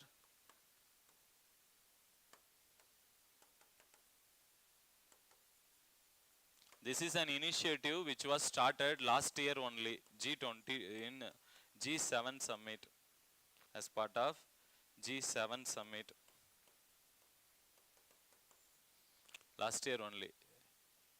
They have started this partnership for research in infrastructure and investment. Here many countries including USA and Europe are member of this initiative, because it is an initiative of which country? G7 country. Who are G7 countries? Yes? G7, it consists of USA, Canada. Yes? We'll try to draw with the help of map. Yes? So that you can remember. Or you can remember this with the help of memenomics, some code word. All the 7 countries. Yes? So it consists of Canada, USA. Yes? Then we have here Britain, France, Germany, Italy, and then we have Japan. So this is an alliance of advanced economies of the world. Advanced economy. So alliance of or grouping of advanced economies.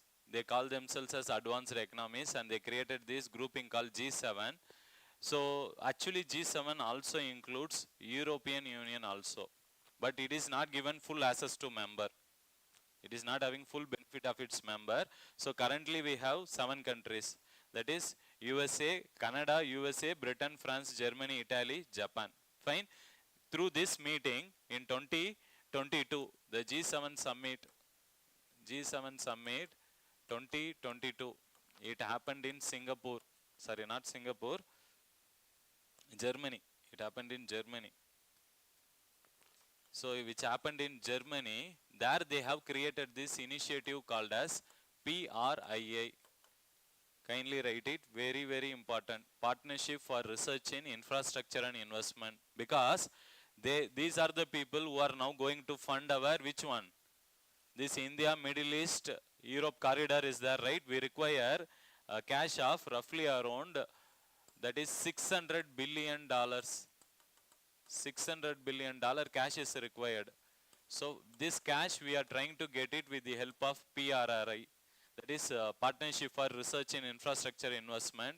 In addition, here countries will support, suppose like for you see, if you see here, out of this $600 billion, which these countries have planned to create.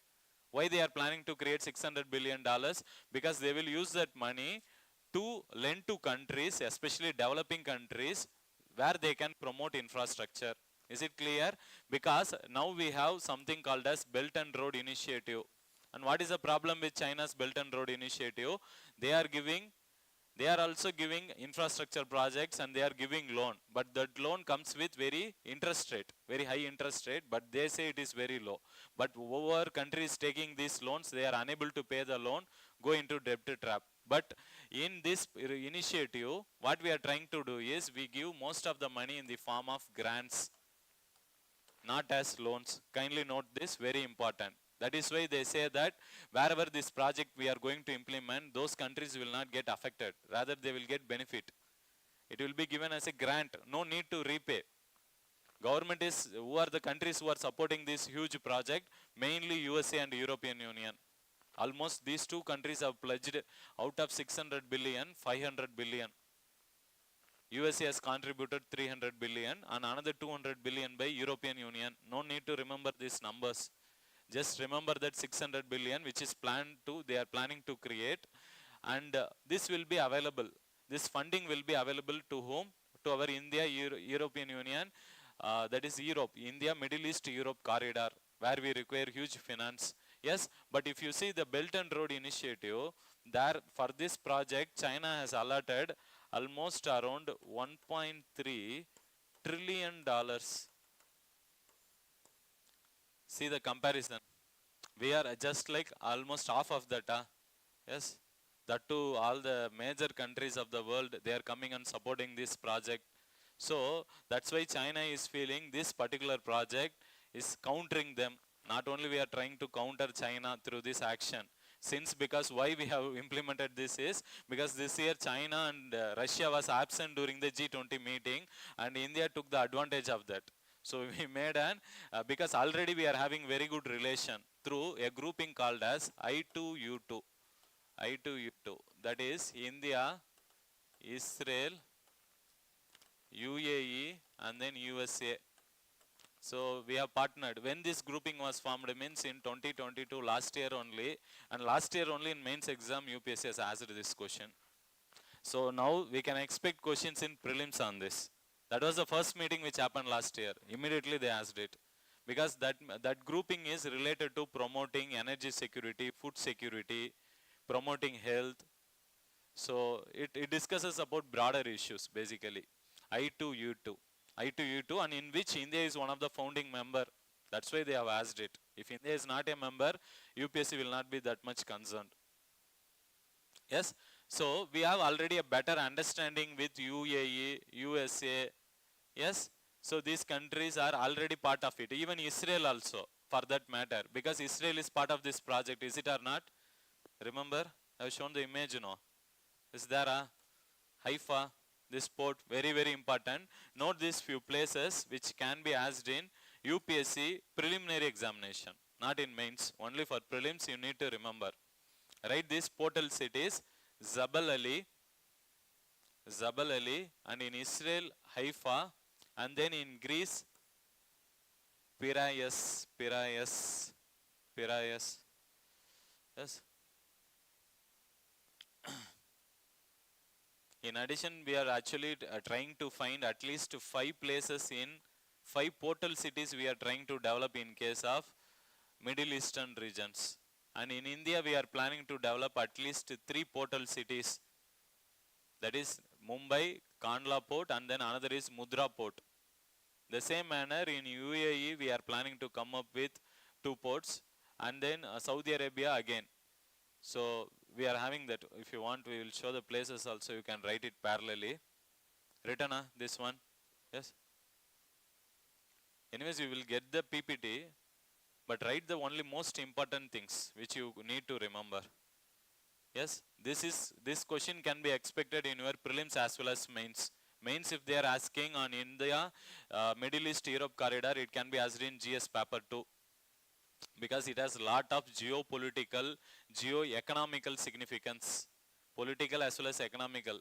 It is a landmark if it is implemented means. Yes.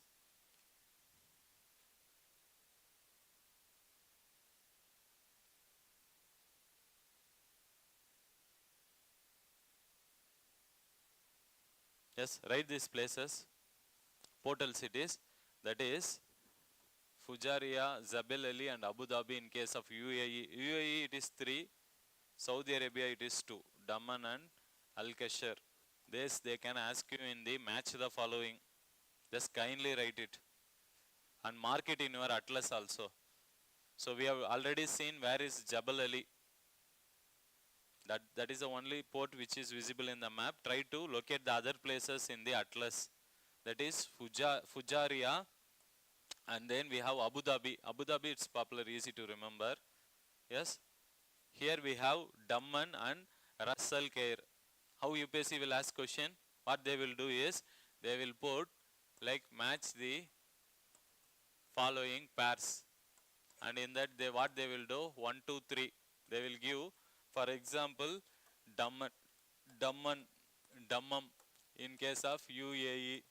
And then what they will do? They will put Jebel Ali in case of which one? Saudi Arabia. And then they will put Mudra in India.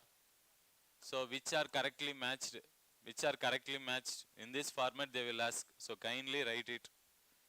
All are bit difficult to remember only, but try to attach some keyboard or memina mix something.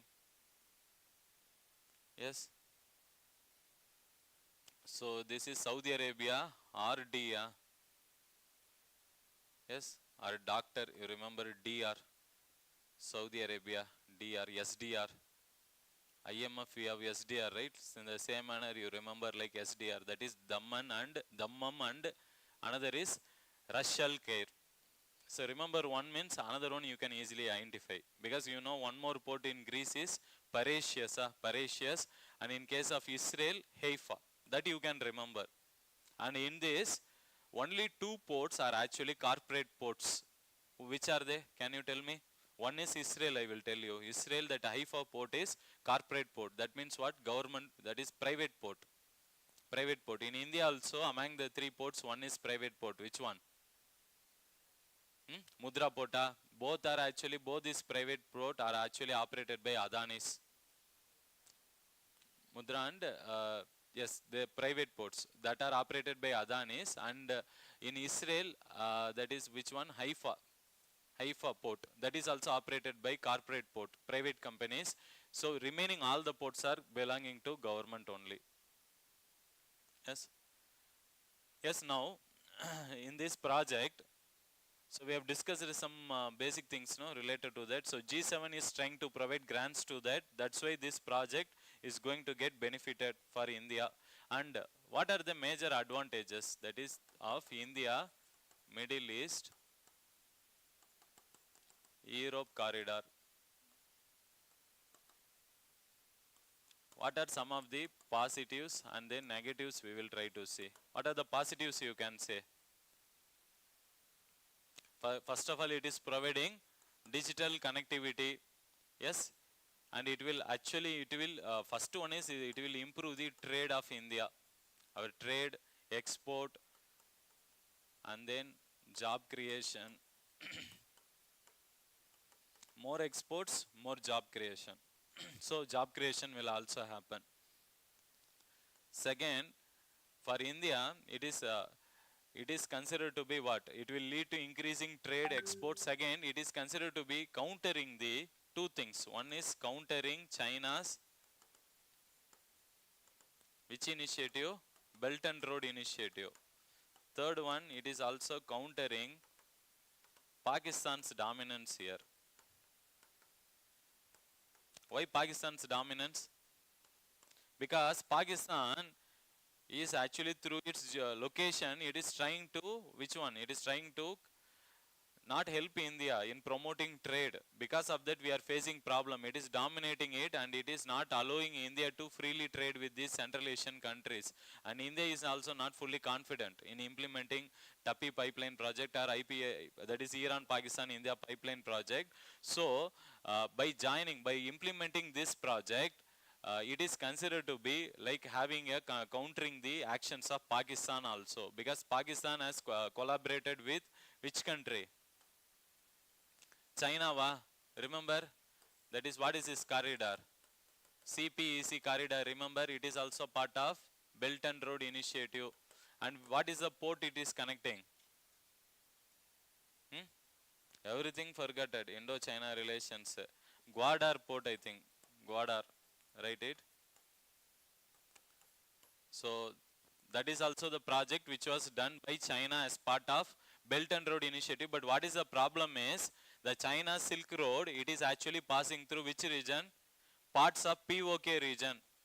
It is belonging to parts of POK region. And what India is saying is that, see, in this Belt and Road Initiative, which was started 10 years before exactly, in 2013, at that time, when China was implementing this project through the POK region, India was one of the major country which still now did not join this Belt and Road Initiative of China. Are you getting it what I am saying? The only reason what India said is, it is considered to be violation of our sovereign rights. What do you mean by sovereign rights? See, it's our territory, we have control. No outside country without our permission. First of all, Pakistan, which has occupied our Kashmir region itself, is considered to be illegal and we are fighting various wars. And in that territory, you are coming and constructing a, which one? A road, Belt and Road Initiative without getting India's permission is violation of our, which one? Sovereign rights. That's why India said that we will not join this initiative. And that is the reason also we are trying to come up with alternative to Belt and Road Initiative through this India, Middle East, Europe corridor, where we will counter the Chinese Belt and Road Initiative. And second, if you see the world map which we have shown here,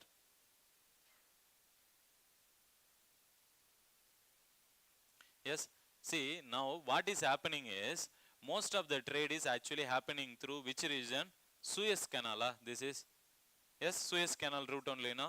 Yes, it is happening through this region, that is Red Sea and Mediterranean Sea. And what is the problem is, here there is lot of congestion. Even 2 years back, what happened is, the movement of ships got affected because some one ship went and had some problem near that, especially, what is the country which is located here? Morocco, yes, remember? Algeria, Libya, then we have Morocco. Yes, so we also noted some countries here. In the last class we have discussed it. So it passes through this Red Sea and Mediterranean Sea, and this is considered to be which region? Very busy region, and also it is a congested region. And second, the length of the route is also bit more. So compared to that, if we could access through this route, means here we can easily connect with the European region. Is it clear what I am saying? So it is considered to be countering the Chinese action. Second, what India is feeling is that China, go to the map of Africa, near there is a country called as Djibouti. In last class itself I have discussed this. Mark this country, Djibouti. In Djibouti, China has developed a port which is called as Dorala. Write it, very very important. Dorala. This is a port which was constructed in Djibouti. Where is Djibouti? Go to the map of Africa. First. There are in Horn of African region we have Djibouti, Ethiopia, Eritrea, Somalia. Remember last class we have discussed about Eritrean problem, asylum rights we have discussed. Yes. So in that Djibouti we have a port. This port is it is a military base of China. This is the Chinese military base. So what we are trying to do is, see, since China is actually trying to, it has developed this military base here, India might have some security concerns also. That is the reason we wanted to avoid this route also and get the help of this PGRI, that is PRII, partnership for research in which one? In infrastructure and investment.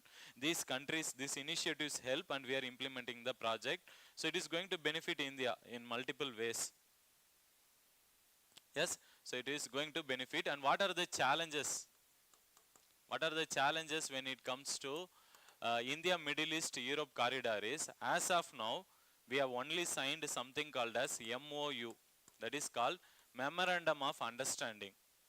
Memorandum of Understanding is just an, what to say, verbal communication. They need to come out with proper roadmap because it is a very huge infrastructure project. And for that, what is a big problem is the finance. So finance, Memorandum of Understanding, the problem is you cannot, it is not binding. Whatever these countries have now agreed, it is not going to be, if they are not very serious, it cannot be implemented. So they need to come up, they need to meet again, they need to implement it. If they are really serious about this, India, East Europe, that is Middle East, Europe corridor. And finance also, we need proper assurance from these countries for the implementation of the project. So these are some challenges we have, but India has lot of benefits. Fine. What is the next topic? Any doubts in this? India, Middle East? G20 meeting outcome, yes? Yes, written,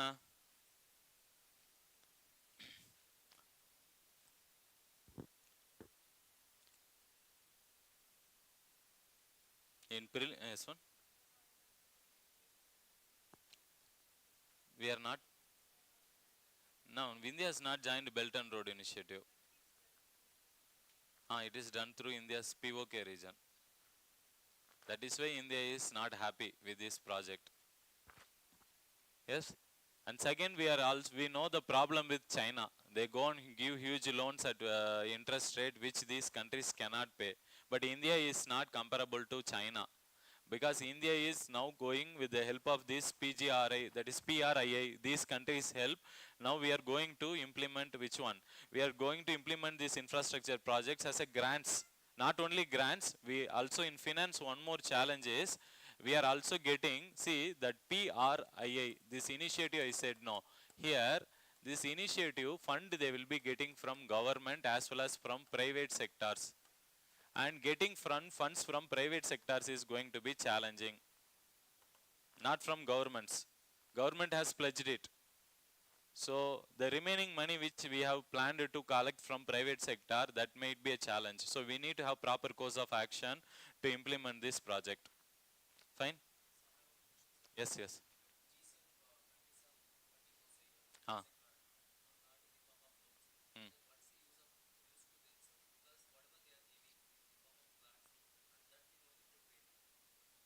Hmm. Repay. See, it is actually going to benefit which one? European countries also. Because in this corridor, what we are transporting, not only we are doing one-way transport, even they can transport their goods to India. So they can use all the countries which are in the infrastructure as a market for their products. So now the problem is we are dependent upon sea and it has to come through a longer route. Because of that, most of the Indian goods are actually considered to be bit costly by the time it reaches Europe. But if you could access this route, it will be bit cheaper they are saying, and second, it will be bit competitive. So these countries, all the countries can do better trade relationship can be improved. That is the advantage. So what is the advantage for Europe? Or if you see one more thing here, USA is not even part of this corridor. But USA is actually coming and collaborating with these countries and it is funding this project. Yes, because it has big geopolitical dimension, because it's not just about an economic dimension, it has other dimensions, strategic and security issues. As I said, because since many countries are trying to militarize the Indian Ocean regions, that is by developing military bases, what they do, they keep a huge submarine, they keep army with them, so that they will be always on ready to fight a war. So with these defense military bases, Indian Ocean region also we have near Malacca Strait, as I said, in partly Parcel Islands. So China is trying to do militarize the Indian Ocean region, and we need to have a safe route where we can do trade relation. So for India, that is the benefit. Even for these countries, the shorter route is the benefit and the better relationship. And more than all these things, they have a good political understanding. That is USA, European Union, collectively they wanted to counter the Chinese Belt and Road Initiative. That is the main idea. That is also one point here to be noted. Yes, and one more thing what we are also planning in future is that after this project is completed, we are also planning to take this project to Africa. Is it fine? So India has lot of plans, but we have to wait and see. We need to get the finance and support from that G7 countries. Now next topic, G20 outcome.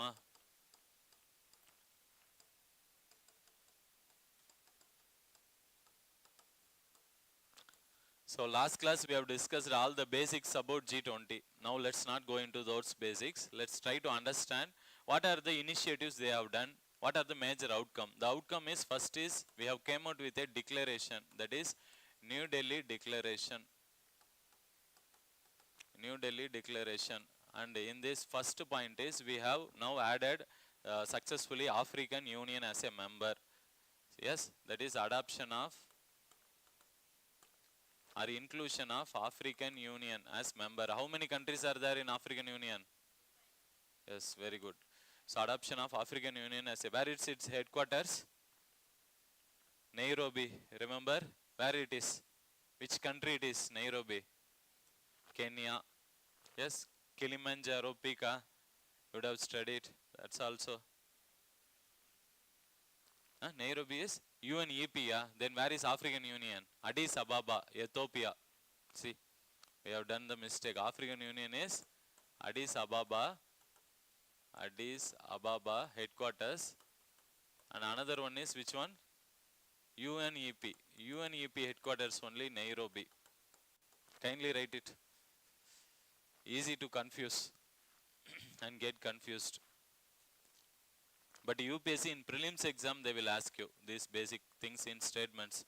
So first what we have done, we have added African Union as a member. Now G20 has become G21. But the official membership will come only on which year? January 1, 2024. That is when the official status will come. But now with that addition, G20 has become G21. And India played a very crucial role here in adopting, making African Union as its member.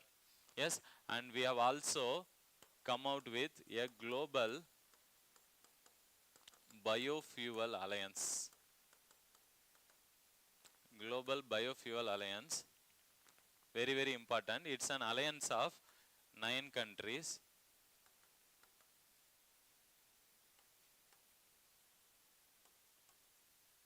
Any idea who are the members of this?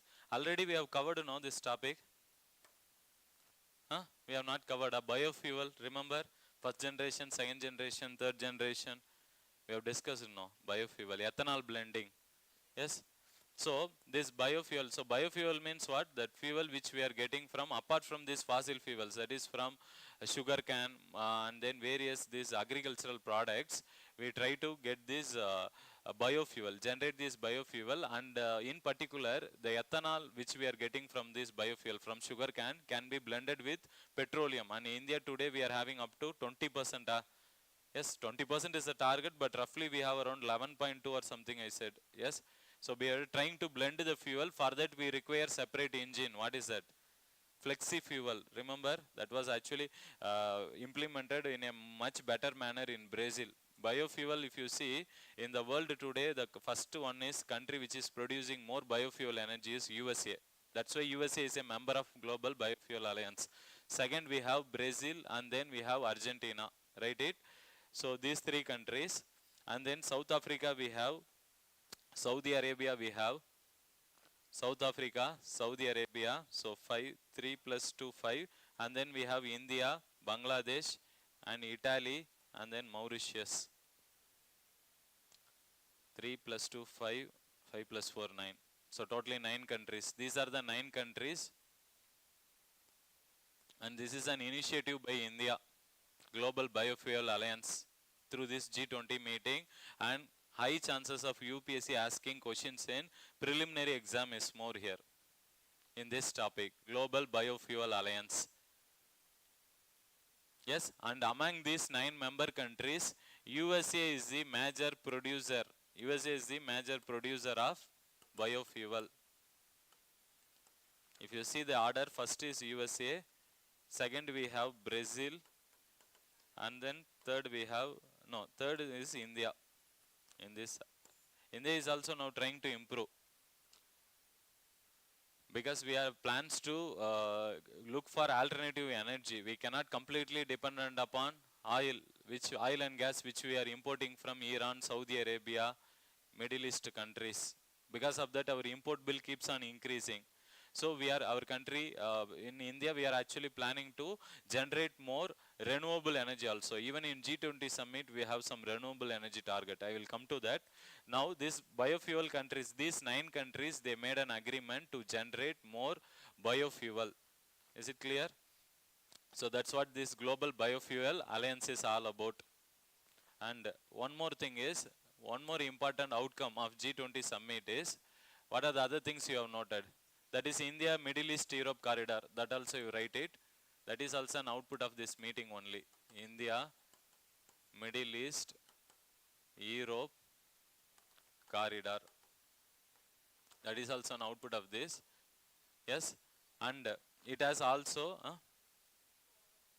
poverty. We'll come one by one. It has also came out with issues related to terrorism, and then it has came out with climatic change, and it has also came out with that is tripling the renewable energy, tripling the renewable energy by 2050. What we are producing, they are planning to triple it, renewable energy by 2050. Yes, and then we have initiatives on health resilience initiative. We'll see one by one, write it. And we also have G20 financial inclusion.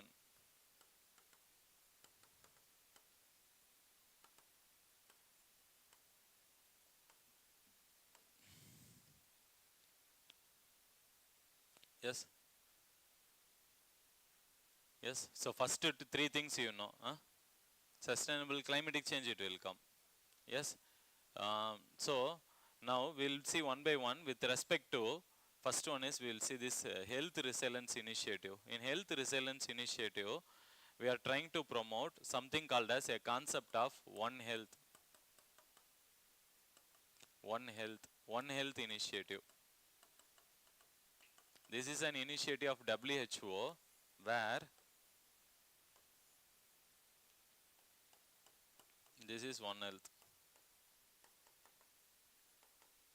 this is plant health, animal health, and then human health. See, what is the problem is, after the COVID and various diseases, experts across the world, they came to an understanding that diseases can come from plants to human beings, from animals to human beings. Yes?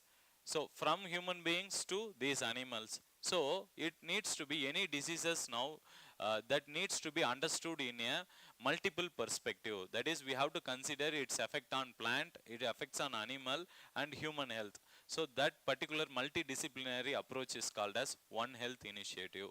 So, through this health resilience initiative in G20 meeting, we are actually trying to promote this One Health initiative. Second, with respect to health initiative, we are also trying to promote research on long COVID.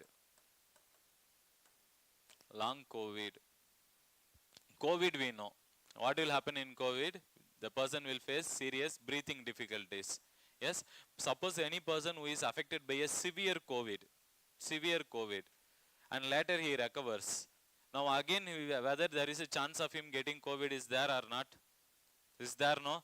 In COVID, a person who gets affected, who gets infected and is recovered, again there is a chance for them to get the disease. Yes.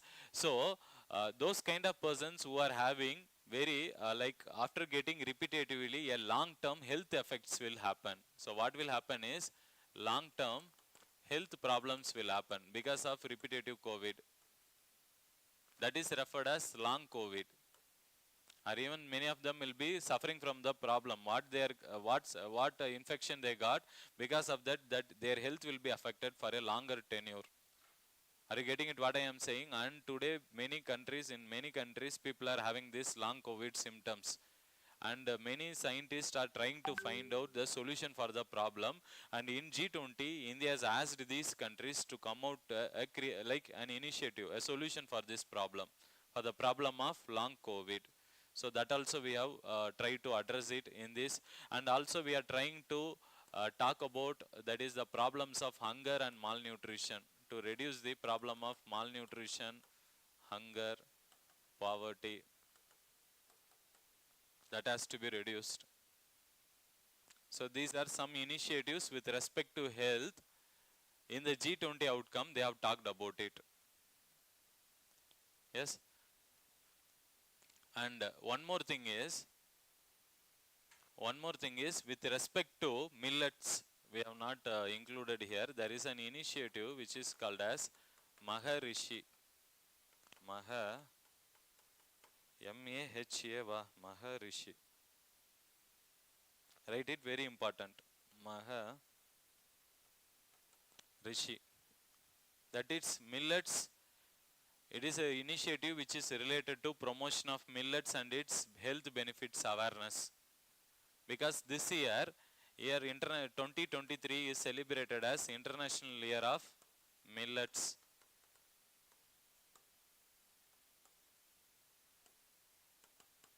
So through this Maharishi initiative, we are trying to promote millets and other ancient traditions research initiative. That is the abbreviation for that. Millets and its other ancient grains related research, international research initiative. International research initiative, Maharishi. We have in PPT, we will discuss it again.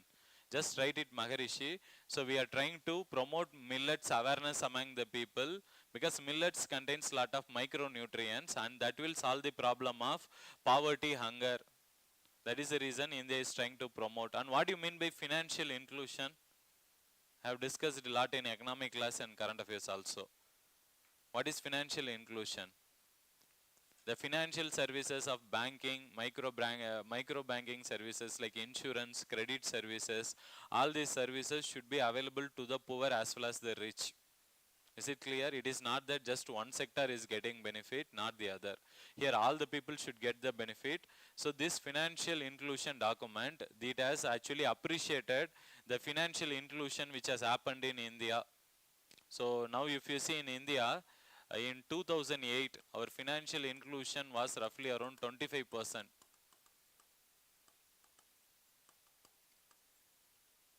Today if you see, it has reached, around 80%. Mainly because of various government's initiatives such as PM Jandan Yojana, Jan Aadhar, that is a JAM initiative. That is, what are the reasons? If you want, you can write. We have given in PPT. PM Jandan Yojana. And then we have, what are the other initiatives? Jandan Aadhar Mobile Integrity. And we also have that digital document. What is that app name?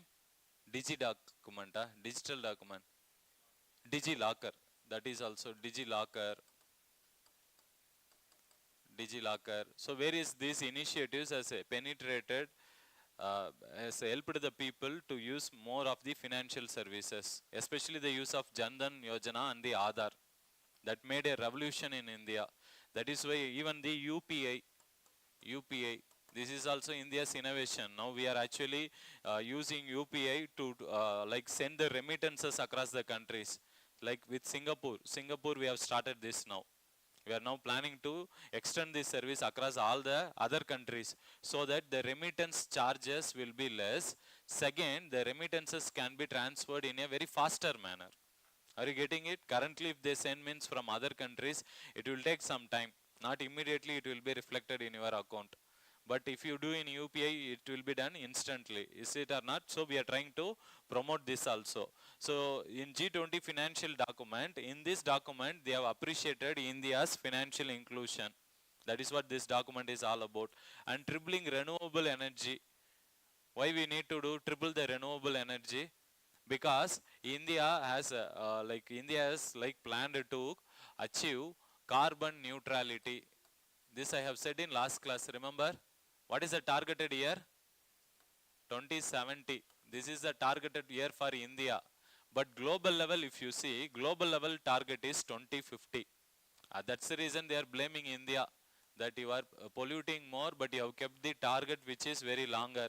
But global target is, it should be 2050. What do you mean by carbon neutrality, first of all? The total carbon dioxide which is emitted from the earth's surface and the total carbon dioxide which is coming to the earth's surface and that is released into the atmosphere should be balanced. How much is coming, it should release out. That is when you will reach a state where global temperature will not increase.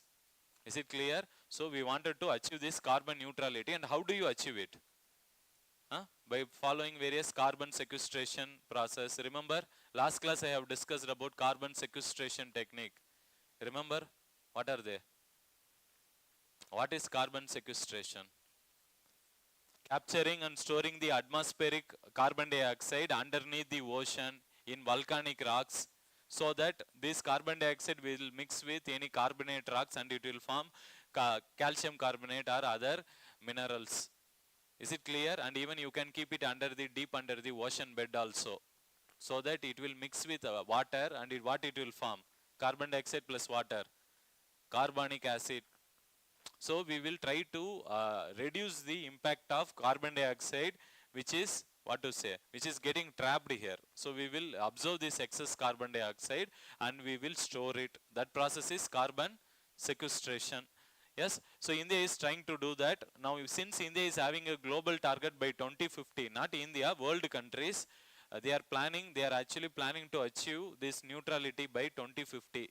So for that, what they are telling is, in this G20 summit, we need to triple, not double, triple.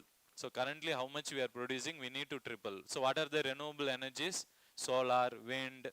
Yes, so all this we need to promote it, and India is a good emerging leader now. And with respect to climatic change also, in this G20 outcome, we have many of these countries, India has requested these countries to come out with a finance, and they have agreed to it. It's given in the PPT. I will give you the numbers, how much they have pledged to support. Yes, and India is also condemned the terrorism in all its forms. All its forms. Any form also it should not be there, because terrorism is going to be threat to any country, and India condemned it, all forms of terrorism, that is cross-border terrorism or whatever it is. Yes, so what's the next topic? Nipah virus. Again, after this we will see with the help of PPT. I have still more points to discuss. I cannot discuss without the help of some diagrams or other things. Now fourth topic is Nipah.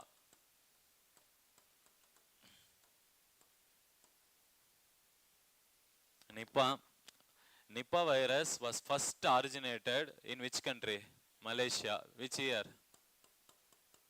First in Malaysia in the year 1998, and later it spread to other countries, that is then it went to Singapore by the year 1999. Then Bangladesh by the year 2001. No need to remember the years. Yes, just to get an idea we are discussing. But just know the first one, when it occurred, 1998 itself. And in case of India, it actually, from Bangladesh, it reached India first in 2001 itself. In which region? First it infected West Bengal region. West Bengal region got affected first. And even in the past, Kerala also got affected. That is during the year 2017. Kerala got affected last time. Now after this 2017 occurrence, this is the time we are getting Nipah virus in India. Where it has noted, it has actually In case of Kerala, at Kozhikode. Kozhikode. First go to the map of Indian map. First. Mark that. Where is Kozhikode? It's actually near Tri-Junction. One side we have Tamil Nadu, Karnataka. Tamil Nadu, that is Karnataka border. This side Tamil Nadu border also. When we go from Karnataka, first we will get Thrissur, that is Kasargoda, Kannur. First is Kannur, second is Kasargod, third is Kozhikode, Kochi. Kochi is Kozhikode, right? We have that NIT, National Institute of Technology, NIT in Cochin. So we have that is Kasargod, Kozhikode, Cochin. Sorry, Kozhikode, Kannur, Kasargod, Kozhikode. Kannur, Kasargod, Kozhikode. Kannur is the immediate bordering district, bordering which one? Karnataka. In the past, during COVID times, lot of problems happened along this border. Many of these people, because they don't have proper hospital facility and they wanted to get treatment where? They have to come to Karnataka border only. They have to cross the border. In their state, in Kannur region, they don't have proper support for COVID that time.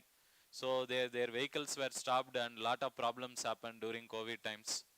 Yes, so it appeared here, and as of now, what experts are saying is at least 5 people in India. Even we are not correct with the fact because they are coming out with different numbers.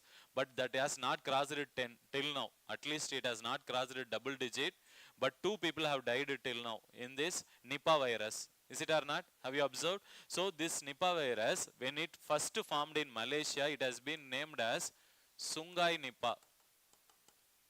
The name is Sungai Nipah, but other countries call it as only by the name Nipah. Other countries are calling it by Nipah only. Yes, and this Nipah virus belongs to the category of RNA virus. Kindly write it. That is what UPSC will ask. So it belongs to the category of RNA virus. And there is a difference between DNA versus RNA. What are they? Like in the last 2 years before in prelims, in general science column, they asked the difference between plant cell and animal cell. And many students did mistake in that. It is given in which one? Basic science NCERT. Are you getting what I am saying? Kindly keep reading NCERTs. Don't neglect that it is science means you take it for granted. Even though you might be a medical science student also, kindly read the basic book. Are you getting it what I am saying? Again, we can expect questions like the difference between DNA and RNA also. See, first of all, when you go, we have a cell. Yes, first we have cell, right? And inside cell wall, that is outer layer is cell wall. And inside we have nucleus.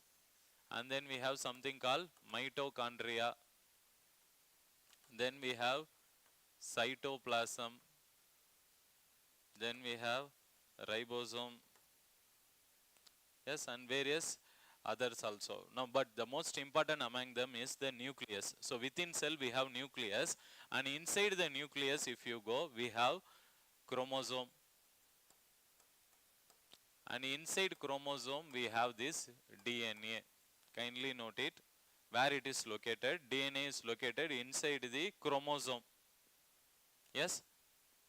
And where is RNA will be located? See, RNA will be located in case of, it is not present in case of, it's present in nucleus, RNA. It's located in mitochondria, no, ribosome and cytoplasm. Yes, write it. RNA is present in case of ribosome and cytoplasm. That's the first thing, where they are located.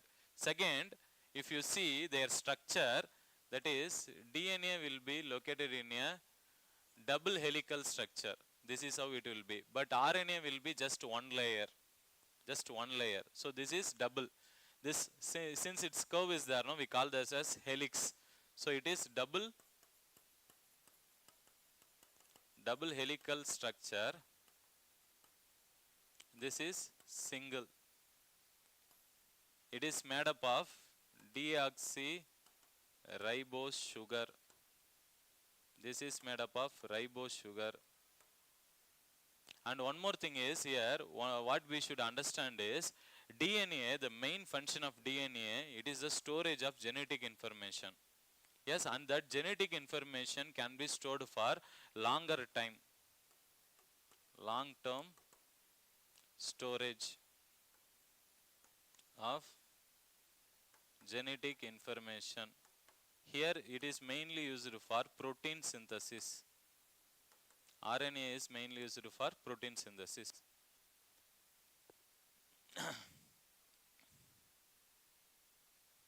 Yes, and in case of DNA, we have DNA. See, basically these layers are there, right? This double helical structure. Inside it is made up of nucleotides.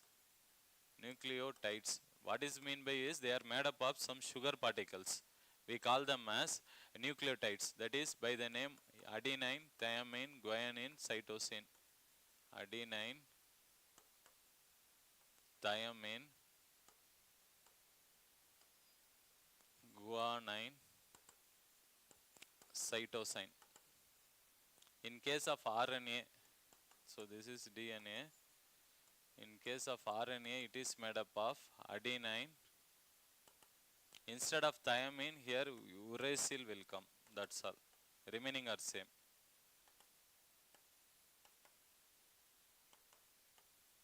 This is a basic difference between DNA and RNA. Here that compound is thymine will be present, here uracil will be present. These are some basic difference, but for your understanding where they are located, that much you understand. One is located in the chromosome inside the, that is inside the chromosome, another one is located inside the ribosome. Second, it is made up of double layered structure, but the main function is storage function of your genetic information, DNA. But RNA's main function is protein synthesis, and it is a single layered structure, and it contains uracil instead of thymine in DNA. Is it clear up to this? Yes, kindly write it. UPSC may ask you in statement format the basic difference between DNA and RNA in general science question. Yes, now coming to this. Yes, so now this Nipah virus belongs to which category? RNA category. And it also, the other name for Nipah virus is Nipah encephalitis virus. What is the meaning of encephalitis means? Any idea? It is the inflammation of brain related inflammation of brain. Brain will get affected, brain function will be affected in case of Nipah virus. One major problem. That fever is referred as that is encephalitis. That's why this virus is also named as Nipah encephalitis virus. And it belongs to the family, genus, and then virus. Family name, it is Paramyxoviridae. Just write it. UPSC in prelims only they can ask. If they ask you, you should know. You should not say sir has not thought all these names. These are things you should remember. But conceptually we will come after writing this. So it belongs to, that is Nipah. Family is Nipah virus, and that virus is name is Hendra virus.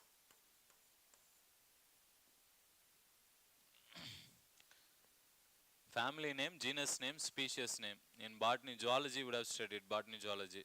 How many are medical science candidates here? Like you would have studied in 12th biology. Yes, you have remember, huh?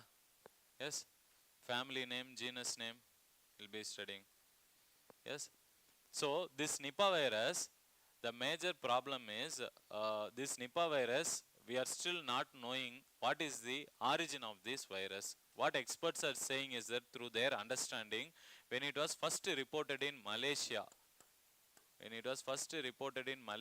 they could identify this virus was spreading through which animal? Any idea?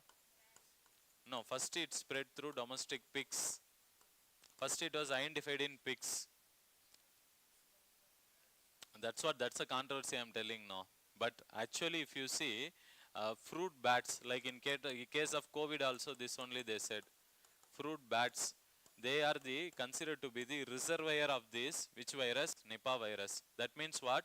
What is meaning? Why that bats won't get affected by Nipah? They are having storage with that, along with them they are having. their immunity in such a level that they get adapted to that. That's why they don't get infected. Are you getting what I am saying? They get adapted to that. So these animals will carry like a reservoir. Reservoir means what? They will always have that virus along with them. If they go and eat a fruit means, for example in deserts, these bats, if they go and eat a date palm, and now somebody who is plucking the date palm and having a juice or eating it raw, what will happen? They will get infected with Nipah virus. Are you getting it what I am saying? So it can spread through all these forms. So it is considered to be reservoir of Nipah virus. Kindly write it, very important. But still, there is no clear clarity where this Nipah virus has originated, and scientists are seriously very curious to find that. There are still various opinions. But first they were able to say that it started from pigs, but then it spreaded to many other animals such as dogs, cats, and then what are the other animals? Horses, yes, dogs, cats, horses. It has spread to all these. Any other? Goats and sheep. Correct. So write this. All these animals they can get infected, and it can also spread the disease to others. That is the reason this Nipah virus is considered to be coming under category of zoonotic disease. Kindly write it. Zoonotic disease. Why zoonotic? Zoo means what? It is animal. So from animals, diseases are spreading to humans. That's why this disease is named as zoonotic disease. But see here, from animals, it's spreading to human. And from one human, another human also it can spread. Same like COVID, it can also spread. Yes? So, but if you see today, see it has all the symptoms. Let's see the symptoms, because that's are more comparable to COVID virus. Yes? So what are the symptoms who get affected by this virus is, first one they will have, which one? Fever. Second one, what and all you have find symptoms for COVID, you remember and tell me. One or two things will be extra. Fever will be there, headache will be there, vomiting will be there, sore throat will be there,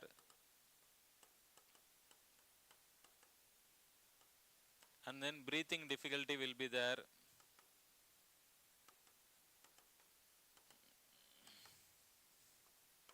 And then which? Fingers will get colored, blue color, okay. Blue coloration of fingers, write it.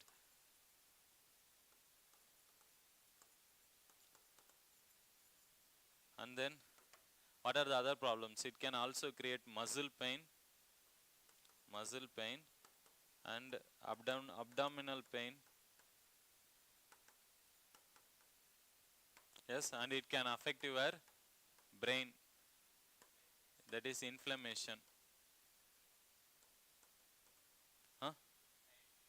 Tiredness, yes, tiredness, drowsiness, and mental function, thinking, everything will be affected. The persons who are getting affected by Nipah. Kindly write it. UPSC may give you the symptoms also and make you to get confused. They may ask you to compare it with any other diseases also, like with that of COVID. So kindly try to remember. How you remember? Just approach it like from the human body only, from head to toe. It is attacking almost all the organs, starting from head to almost like to the toe. Yes. So these are the symptoms. Now, once a person is showing these symptoms, he needs to be identified whether he is having Nipah virus or not. Is it or not? That's the first thing. So we need to do diagnosis. And how we do diagnosis? Same like COVID. In COVID we had, what is the test? RT-PCR. Another test is ELISA test. RT-PCR test means here we will collect the samples from which region? That is throat swab, nose and throat swab. That is nose or throat swab. That is using that one, what is that? What they say? They're not getting. Yes, they will collect the virus, whether if it is present in the throat or nose region, they will try to collect it first. Then they will also use the urine, or they will use the blood samples, and they will also use one more thing is, what are the other thing what you feel, that is cerebrospinal fluid. Cerebrospinal fluid, write it. Where is this cerebrospinal fluid found in our body? Generally it is secreted in the brain region, and it will be also available in the spinal cord region. Spinal cord and brain, there only this cerebrospinal fluid will be located. So you can collect these samples through these regions, and you can try to diagnose it whether it is really a COVID virus or not. So RT-PCR, it is a lab test. When somebody is showing this symptom, you can check it. But what about ELISA test? ELISA test is generally done to test the presence of antibodies. Here antibodies are tested in the body. See here, you know what is the difference between antigen and antibody? In some antimicrobial resistance topic I have taken this. Remember? Sir, when did you take, sir? You are asking. The first few classes we have talked. See here, when human body, inside human body, any foreign organism, when it enters, see here, that foreign organism is called as antigen. And when it enters, in response to the foreign organism, your body's immunity will fight against it. Is it or not? Yes. So while fighting against it, your body will also produce something called as antibodies.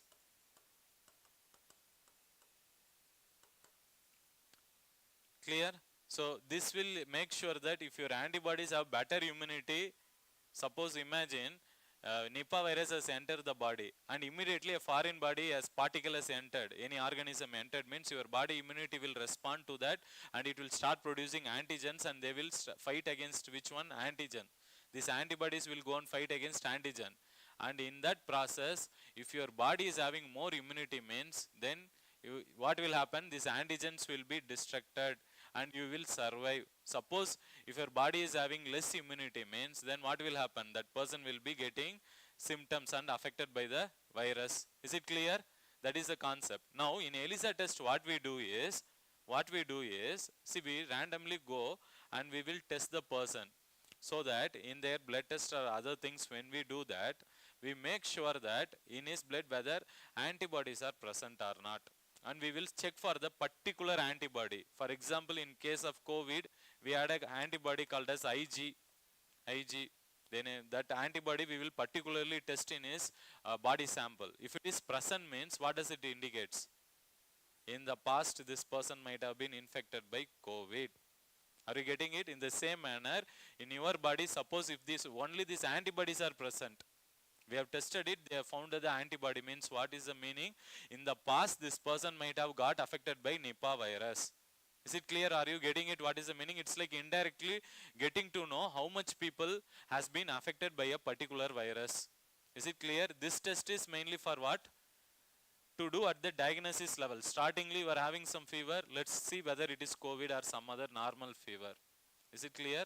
That is for this. But this is done to get to know some idea about how much this virus has spread among the population. So we'll only check for the presence of that specific antibodies in your body. Is it clear? Yes. So this is what we do in case of diagnosis. And after diagnosis, what is required? Treatment. What about treatment process of Nipah? Any vaccine is there? Currently, we don't have any vaccine. And UPSC can ask questions on this. But in case of COVID, we immediately came out with down the line 3-4 months. Many countries, they collaborated and they came out with vaccine in a shorter manner. But in case of Nipah, we are not doing that. Why? Because it has not spread to many countries now. They are actually generally concentrated in some regions of the world. So many countries are not showing that interest to develop the vaccine. So we need to develop the vaccine for this, because this is considered to be what? It is affecting, persons can die also when the virus comes. So it is having a very huge catastrophic effect. So we need to come out with vaccine soon. But as of now, we don't have any vaccines in India. So what can be done? If a person is getting infected, then what can be done? What generally they will do is they will isolate. First they will give them they will isolate the patient.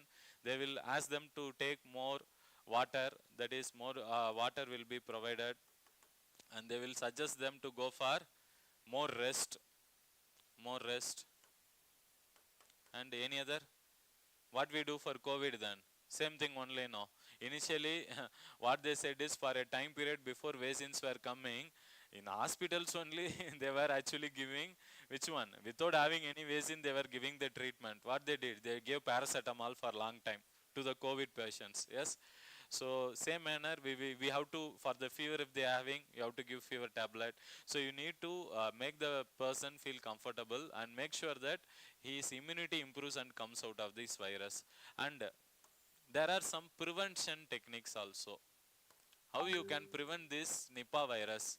That is, what we can do is, currently if you see this Nipah, it is considered to be a breathing, majorly it will affect the breathing difficulty, breathing problem will come. So the person's, where it comes is, it can spread through the infected animal. That is usually what are the organisms through which it spreads? Main organism is fruit bat. Yes? Yes, so what we should do when we eat a fruit, you should not eat raw fruit. Second, you should wash the fruit and you should consume, and you should avoid date palm juice. Date palm juice. Yes. So these are some prevention techniques which we can do. So we have to avoid this. Avoid all this. So we have to wash the fruit and use it. Avoid raw fruit and avoid date palm juice.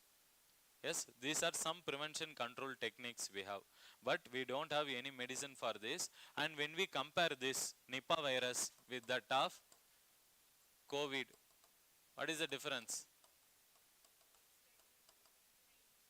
See, yes, COVID virus spreads at a much faster rate, and in this, the many people will be dying in case of COVID virus. Yes, death toll will be huge in which one? COVID virus. But when we see Nipah virus, till now, even in the past, whenever India faced Nipah virus, it did not actually spread it fastly and all. And even when it spreaded, it did not, many people did not died in this, which one? Nipah virus. That is the only thing we have compared to. That's why, but still this virus spreads from one person to another person, even when an infected person. So what are the ways it spreads? What are the ways it spreads or transmits? First one. I am asking about Nipah. Same manner, if you see from an infected animal's body secretions or whatever, whether it is going and infecting in any fruits, it is eating any fruits. That is Nipah virus means which one? Fruit bat, which is having that virus, it is going and eating a fruit, and you take that fruit and eat without washing, then that virus will come to you. And somebody who has got the virus and his body fluids are he has actually from his body fluid or from that infected person, if you go and touch him, from him also you can take the disease. It will spread, the disease will spread, because it spreads from animal to animal as well as from human to human. Yes, so we need to be careful on this aspect. Now coming to last topic, what is the last one?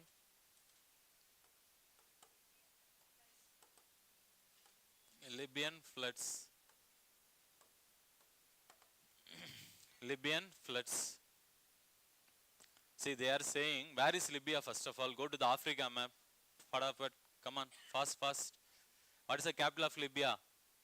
Tripoli is there. Tripoli.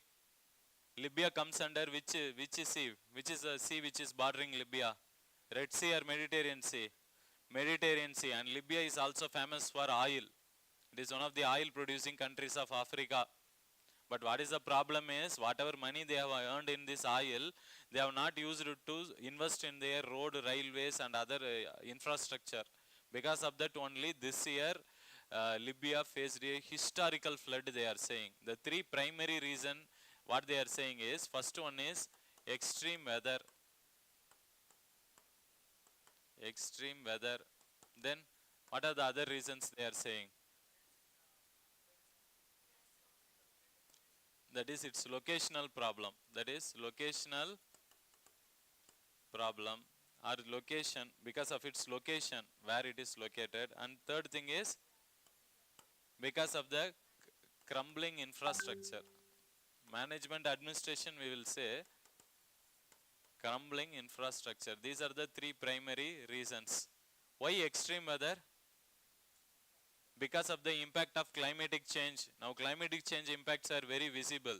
See, what is climatic change first of all? The average temperature in the earth's surface compared to the long term average, if it is undergoing a huge change, then that is referred as climatic change. Why this climate is getting changed? Because of the usage of more greenhouse gases. Yes, so greenhouse gases such as carbon dioxide, methane, what they are doing, they are actually causing more climatic change. Because of that, what they are doing, greenhouse gases in the atmosphere, tell me? They are trying to, they are actually, while incoming radiation they will allow completely, but the outgoing radiation which is going, they will not allow. That is the longer wavelength. Yes, that is infrared, that will not be allowed by gases such as carbon dioxide, methane. So it returns back to the earth surface, and it remains in the earth surface only, this radiation. And because of this, the temperature in the lower surface keeps on increasing. So this increase in temperature, which causes due to increase in concentration of greenhouse gas effect, causes global warming. And the global warming will lead to melting of glaciers. Yes, where? In Arctic and Antarctic region. Because of that, the regions which might be experiencing rainfall might be now experiencing drought condition. The regions which are experiencing very good rainfall now might be experiencing very less rainfall. Yes, so these kind of changes are referred as climatic change. And this climatic change is happening from the time period when it started from 1770s. That is the time period of industrial revolution. From that time period to till now, we are continuously emitting carbon dioxide into the atmosphere. And to control this only, we came out with various protocols. Yes, that is UNFCCC meeting, and currently we have in place is Paris Agreement. Remember Paris Agreement, when it was implemented? 2015, Paris Agreement. And in this agreement, we are actually planning to limit the global temperature to 1.5 degrees Celsius to a maximum of 2 degrees. That's all. Beyond that, you should not allow. Why beyond that if you should not allow? After 2 degrees means what will happen? Huh? That's irreversible change is, what scientists are saying is, there will be a complete melting of glaciers, and it will affect the marine organisms, all the terrestrial organisms, and even human health will get affected. So lot of issues are there, and even agriculture will get affected. Yes, so lot of issues are there, and we need to limit this. Which one? The impact of climatic change by controlling this carbon dioxide release into the atmosphere. So this is an ongoing process which we have been doing. But what many countries are saying is that the pace at which we go is not sufficient to control which one? The temperature rise to 2 degrees Celsius. There is a high chance that temperature will cross 2 degrees Celsius by the end of this decade only. 2100 only they are saying it will cross it. That means our next generation will not get the same benefit what you are getting. So sustainable development will become a huge challenge. Now, because of the impact of this climatic change, extreme weather is happened. Extreme weather happened in where? In African region. So where is here? Libya is here. Hey, Egypt. Egypt, next is Libya, right? Algeria. We have here Algeria. Then we have Libya. Second is Libya. Algeria, Libya, Morocco, Egypt, right? Morocco, Libya, Algeria, Libya, Egypt. Yes, remember that all are Mediterranean countries, coastal countries. UPSC may ask which are the countries which borders Mediterranean Sea. and they will give you some European countries and Northern African countries. So kindly remember the Mediterranean coastal countries. Even Djibouti also comes under this, but it comes under Red Sea, Red Sea port. What is that? Dorale, Dorale. Remember, mark that port. Djibouti, Dorale. That Chinese port I said, right? Remember? China has constructed a military base in Djibouti. That name of the port is, if it is not given, kindly put an arrow mark in Djibouti and write it. That is the name of the port is Dorale port. This is a Chinese military base in Africa. Kindly remember. There is another concept called string of pearls policy. You can write in that. Clear? Gwadar port also comes under that. Yes, so because of climatic change, if rainfall is happening, it will happen extremely, flood condition. If rainfall is not happening, then drought will be extreme. So the events in the world are actually getting intensified. Because of the effect of climatic change, there is an intensification of the weather events.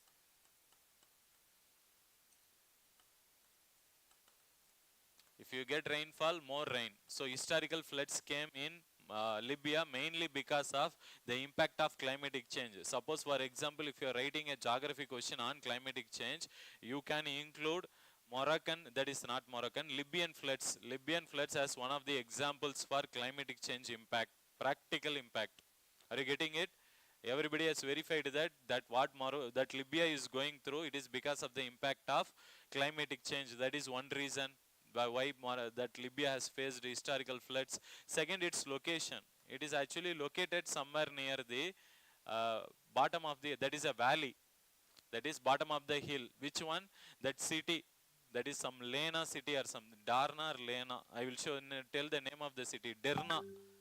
The name of the city is Derna, which has experienced the serious flood. Kindly remember this name again. In match the following, in preliminary segment, they can ask you in geography, places in news, which is the place of the city which got affected in Libya, that is Derna. Here, this city is located at the bottom of the hill, that is valley. It is located where? At the bottom of the hill, that is valley. Second problem is, this is actually bifurcated by a river. This city is in the center of the city, we have a river. Is it clear? And this river is originates from this mountain, and it is released from a dam. From a dam. So from the mountain, it is the river water is stored in a dam, and from the dam the water is released, and this river water flows through the center of the city. Which city? Derna city. Till now clear? See here, river is coming like this, city is here now. Both the sides we have city. Now what happened? All of a sudden, because of extreme climatic change events, extreme rainfall happened in Libya. Because of that extreme historical rainfall, they say that rainfall came around 41 centimeter. 41 centimeter. How you measure this rain and all? We have something called rain gauge. Rain gauge. We will keep at some standard places. It will be like a plastic bottle only. They will just, it will be like in undisturbed places, in open sky we will keep this, and whenever rain happens, it will be studied by meteorological department. IMD is there, right, under Ministry of Earth Sciences. They will only carry out this. We have in India various meteorological stations where we place this rain gauge, and whenever rain happens, it will be collected in this vessel, and we will see how much is the that centimeter. How much centimeter rainfall has happened. Based on that, we can say whether the rain is heavy rainfall or moderate rainfall. Is it clear? So now when you see in case of Libya, what happened is a very heavy rainfall, followed by heavy rainfall, dams have become flooded. Dams have become, it attained its fullest capacity. And what happened is, so after reaching the fullest capacity, the dam got collapsed, and all the water, it flooded this city. Are you getting what I am saying? This is why they say that because of the location, Libya has experienced this. Which one? Historical flood. So first reason is climatic change. Second reason is location. And third factor what they are saying is because of the infrastructure. That is, in case of Libya, we have some two government.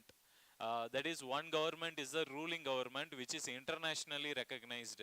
That is the Prime Minister is Abdul Hamid, they say. Officially they say.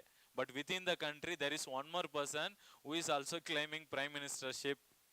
He is actually having administrative control in some eastern regions of Libya. So the problem is already there is a political rival and they are fighting. And what is his name? That another person I don't know. I have in PPT, we will discuss that, but UPSC will not ask the personality, the name. What you should understand, because of the political rivalry in the administration was suffering from malfunctioning. And this government which is ruling now, they are more focused on opposition parties and the rival factions rather than on developing crucial infrastructure such as roads, dams, railways. So this was not at all developed. Because of that, the dams whichever was there, dams are not in required quantity. They need to construct more dams. But these people who are ruling that, they did not concentrate on building the infrastructure. What kind of infrastructure?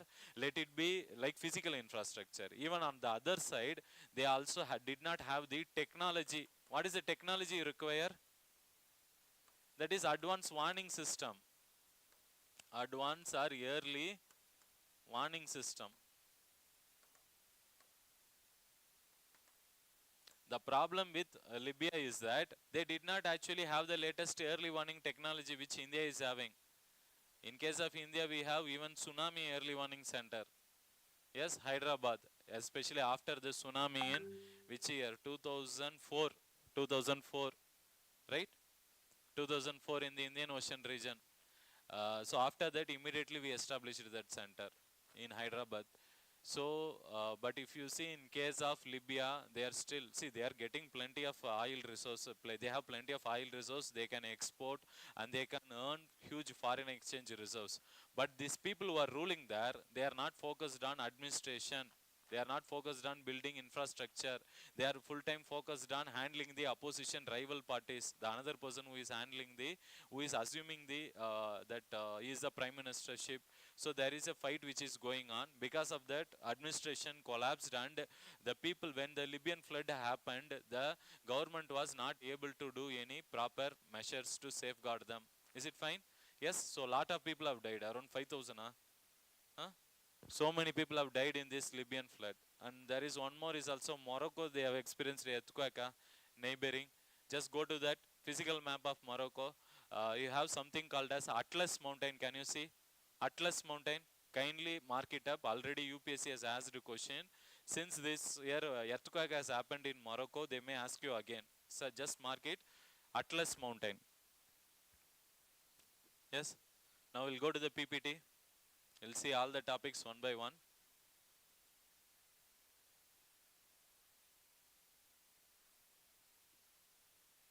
Yes. So first topic what we have seen, NAVIC. NAVIC. So what we have studied about NAVIC, it consists of 7 satellites, 8, 7 is active, right? Yes. So NAVIC means, just write this expansion, navigation with Indian constellation. IRNS we have written, but NAVIC we have not written. That is navigation with Indian constellation. And why we are discussing this? Because Apple iPhone 15, they have used this platform. In their phone now they have used this NAVIC. They have integrated it.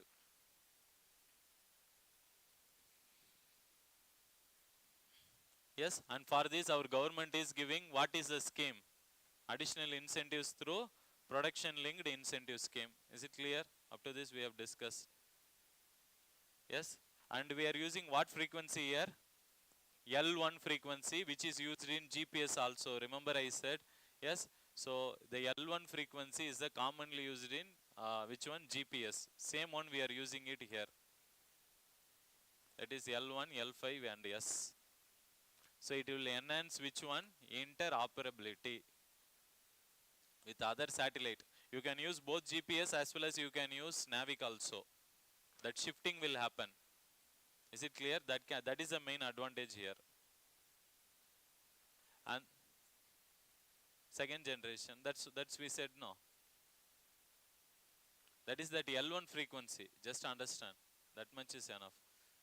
And when it became operational? 2018. And when UPSC asked this question, 2018 itself they have asked it, which we have discussed, remember?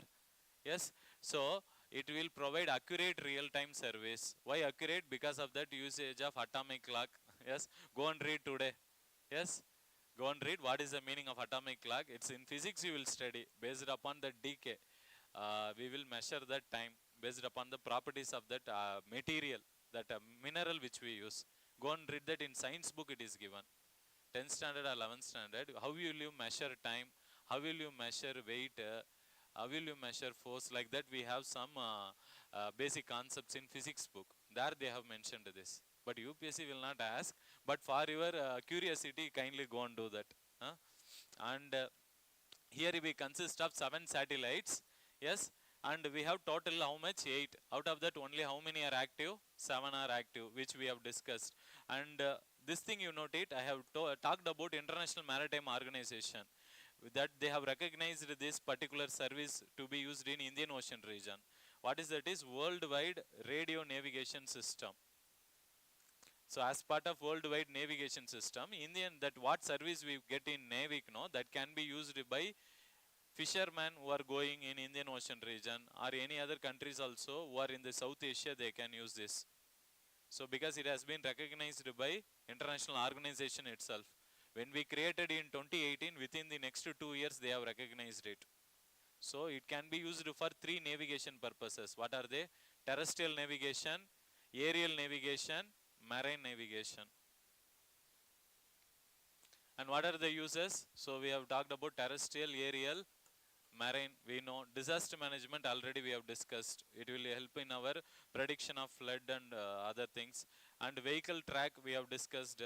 And integrating with mobile phones we know. Timing is precision and mapping we can use it. What is geodetic data capture? Means studying about the properties of earth and its surface. That is, see whatever physical parameters we have. That is like today we say that earth is tilted at this degree. And whatever we have assumed about the earth, no, its characteristics, we will be using these satellites and we will try to find out still more accurate data. That data which you study about the earth's surface is referred as geodetic data capture. Because if you want to improve the accuracy, means you should have proper data. That is the reason we keep working on that also. Yes. So this we have discussed. What are the 2 services they provide? Standard positioning service. Another is restricted service. Restricted service is limited to military and security agencies. General everybody can use. What we use generally in a phone, that is standard service. Yes. And so applications, you know, in America we have how many satellites? 24. With this we have discussed, and each satellite will have rubidium atomic clock. Yes. So they provide accurate location data. Yes. And what are the advantages we have discussed? Strategic autonomy. That is in the sense that tomorrow if any war-like scenario is coming, India can rely on its own technology without depending on at least USA. That is the reason we say strategic autonomy. Second is accuracy. Why accuracy? Because of the rubidium atomic clock we are using, as well as it is also studying geodetic data about the earth's surface. That will improve our accuracy still better. And one more thing, advantage of this Navig is, see, this Navig satellite, it is designed and it is positioned in the sky in such a manner that it will focus on all the diverse features in India. What are the diverse features? Plateau, plains, valleys. Yes, all these irregular terrains will be monitored by Navig satellite, that is Navig constellation. Is it clear? So we have that advantage. Second, last advantage is, after this Navy comes into, now it is in service, right? Now what is advantage is, now Apple has created this app. Now many people will start developing app, like Google Map has created, no? Like various other maps will also be created, various applications will be created. Because of that, job will be created in India and business climate will improve. So these are some advantages. And what are the other services which are in use, which we have written already? Yes, GPS USA, GLONASS Russia, Galileo European Union, China it is BIDO, and 2 regional navigation systems. One is in Japan. That is, what is that? Quasi-zenith satellite system. See, again UPSC may ask you in match the following format, this one, and may confuse you. See, that try to remember this, because they have asked already 2 times. In the last 4-5 years, 2 times they have repeated this on the same topic. Again, there is a chance we are expecting, but if they come and ask you again, they may ask you a bit more conceptual clarity. Is it clear? Maybe that integration into the platform and that L1 frequency, those things they may ask you. Because in mains exam also they have asked once. What do you understand by Indian Regional Navigation Satellite System? How it will help in your navigation? Is it clear? When you talk about navigation, most of the people will talk only about terrestrial navigation, missing the other 2.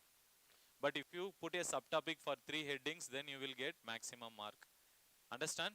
You have terrestrial, marine, aerial. 3 navigations you have to talk about. Now going into the second topic, that is India, Middle East, Europe corridor. So this is an initiative by G7 country. That is not initiative, it is an initiative or outcome of the G20 meeting. But in G20, particularly USA and other European countries who are part of G7, they supported it through, what is that initiative? PGRI, Partnership Research for Infrastructure and Investment, PRII. Yes, PRII. Yes, so PRII, that was formed in which year? 2022, last year only. Last year only that initiative was started. This year they are now trying to support India and European countries in this corridor. So what we are trying to promote, it will promote railway lines and sea lanes. That is, we will construct railway lines. Along with railway lines, we will provide electricity connection. We will also provide internet facilities, and we will also transport through, with the help of pipeline, hydrogen gas. So here we will be focusing more on renewable energy. But if you go to Belt and Road Initiative, they are relying more on coal. They are using more fossil fuels for transporting. So that's why they say that here it will actually lead to better climatic change. It will lead to reducing the impact of climatic change, this corridor. And this corridor they are classifying just eastern and northern. Eastern means the region from that is Middle East region to the India. That is Eastern corridor. Why Eastern corridor? To the east of Saudi Arabia or UAE, India is located. Northern corridor means from Saudi Arabia or UAE to Europe. That is Northern corridor. Yes. So what are the things they will do here? They will have railway track, they will have cables for energy, digital connectivity, that is internet, and pipeline for hydrogen export. This we know very well. Yes, we have discussed it. And who are the member countries? Member countries, try to write it. India, see USA you try to remember, because USA, even though this project is not directly benefiting USA, it is going to be indirect benefit. What is that? Geopolitical advantage, countering China. That's the main thing. USA will get benefited. Otherwise, the immediate benefits will be reached to European Union, because they will get trade benefits. But USA, the benefit is controlling the domination of China. And it is part of, that is program for, I have told wrongly, program for not research, that is program for global infrastructure investment. PRII we said. So you write it PGII, that is Partnership for Global Infrastructure Investment. Kindly write it. What you have said in the name of R? Research we said. Okay, got confused. That is Partnership for Global Infrastructure Investment. PGII, not PRII. It is PGII. Kindly correct it. And it is considered to be, so how much money they are supporting? Around almost $600 billion. No need to remember the numbers. But if you are writing mains answer, you can write this fact. Otherwise, don't need to remember for prelims. And this is considered to be countering which country? It is countering the Belt and Road Initiative. It is considered to be countering the Belt and Road Initiative of China. Yes? And member countries kindly try to remember. Very easy. It passes through India, UAE, Saudi Arabia, European Union. Only extra country is US. And in Europe it passes through. But remember these 3 countries, Italy, France and Germany. Yes. But many countries are actually now showing interest in this. in this India, Middle East, European corridor. Many countries are ready to join also in this corridor. So we are trying to add them, like countries like Israel, Jordan, because through that also it passes now. Even Turkey. So we are in the process. Many of them are about to join now. Almost 19 countries they are showing interest. Yes. And in case of India, what are the ports? We have one is Mumbai, Kandla, and then another one is Mudra. In Gujarat, we have two ports, that is Kandla port and Mudra port, and another one is Mumbai, that is in Maharashtra. So three ports we are planning, but we are actually considering. Why? Because which is the shortest route through which we can trade and transport. That will reduce the cost of transportation. India is experimenting. We are doing some assessment now. So for that purpose, we have chosen 5 ports in Middle East. What are that? We have already written it. Remember, 3 in UAE and 2 in Saudi Arabia. Kindly try to remember. That is Dr. SDR. Saudi Arabia means DR, Dammam. Another is Russell. What is it? Russell Care. Russell Care. Remember this by the code SDR. Saudi Arabia, it has DR, Dammam. Dammam port. Another is Russell Al Care. There is a high chance this they may ask you in match the following. UPSC has lot of times they have done this.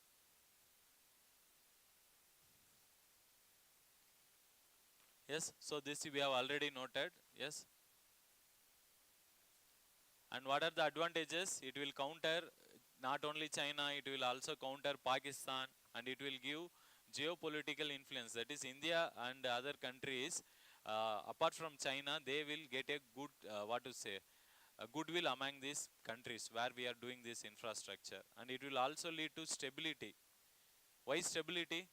Because wherever China is entering, their only problem. They are giving loan, they are telling we are constructing ports and roads, but people are, that economy is suffering because they are unable to pay the interest for the loan, and they fall into debt trap. Now they can be bit happy because now these countries will be getting money in the form of grants and from private sectors. Only problem may come from private sector in achieving the target. Yes, so that is the reason they say that it will lead to global stability.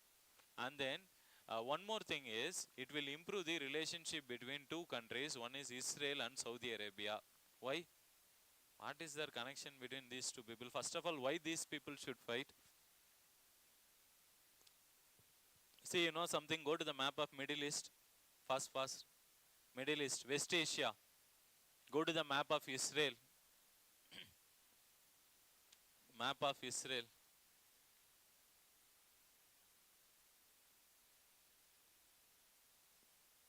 Yes.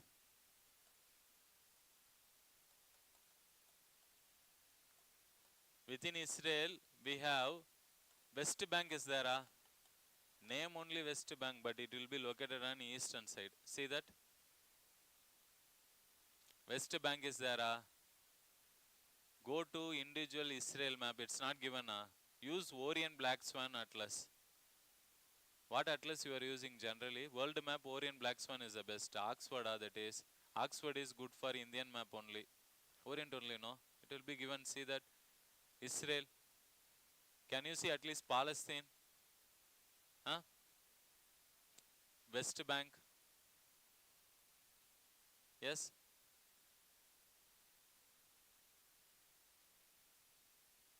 Hmm?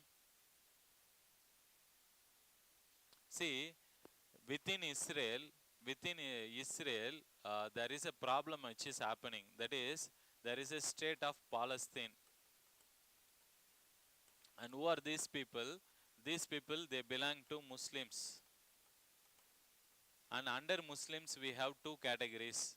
Within Muslims, we have two categories. One category is Shia Muslim category. Another is Sunni Muslim category. And if you see here, in case of Palestine, though they belong to Sunni Muslim category. And these Sunni Muslim categories are more in which country? UAE. Now, what happened is, initially this Palestine was actually it was actually like people who are native to that are actually Muslim, Sunni Muslim people. But later, after the Second World War, many countries after the Second World War, they wanted to rehabilitate or give resettlement for the Jews people, because during the war they have given, they have actually undergone lot of human torture and human right violation. So to do some justice for these people, many European and Western countries, they made the Jewish people, they were actually requiring us, they were asking a separate country or a place where they can reside. So these countries, they have made them to settle in which place? In the state of Palestine, which was initially Palestine, but later these Jewish people, so Jewish people, they came and occupied the territory in such a manner that the native people are actually now forced to, now the name of Palestine has not been approved internationally by many countries, even though it is an, they claim that they are an independent state, but there is a war which is often going on. Most of the times they will be fighting, and what they will do, Israel will launch some rockets and missiles they will launch, and many of the innocent people, they will be dying in this. And the problem with these people is about the land which they occupy, because Palestinian people say that it belongs to them, but Israel people say that they have the right to settle in this area. But today's status is such that these two countries, they actually, they have fighted a 7-day war in the 1970s, that is called as Tipai Muku war, some 7 days war. Because of that war only, today's pitch, what you have seen in the map, that has been redrawn only after the war. That is a 7-day war which happened in the history. And today Palestine is actually ruled by a government which is called as Palestinian Authority.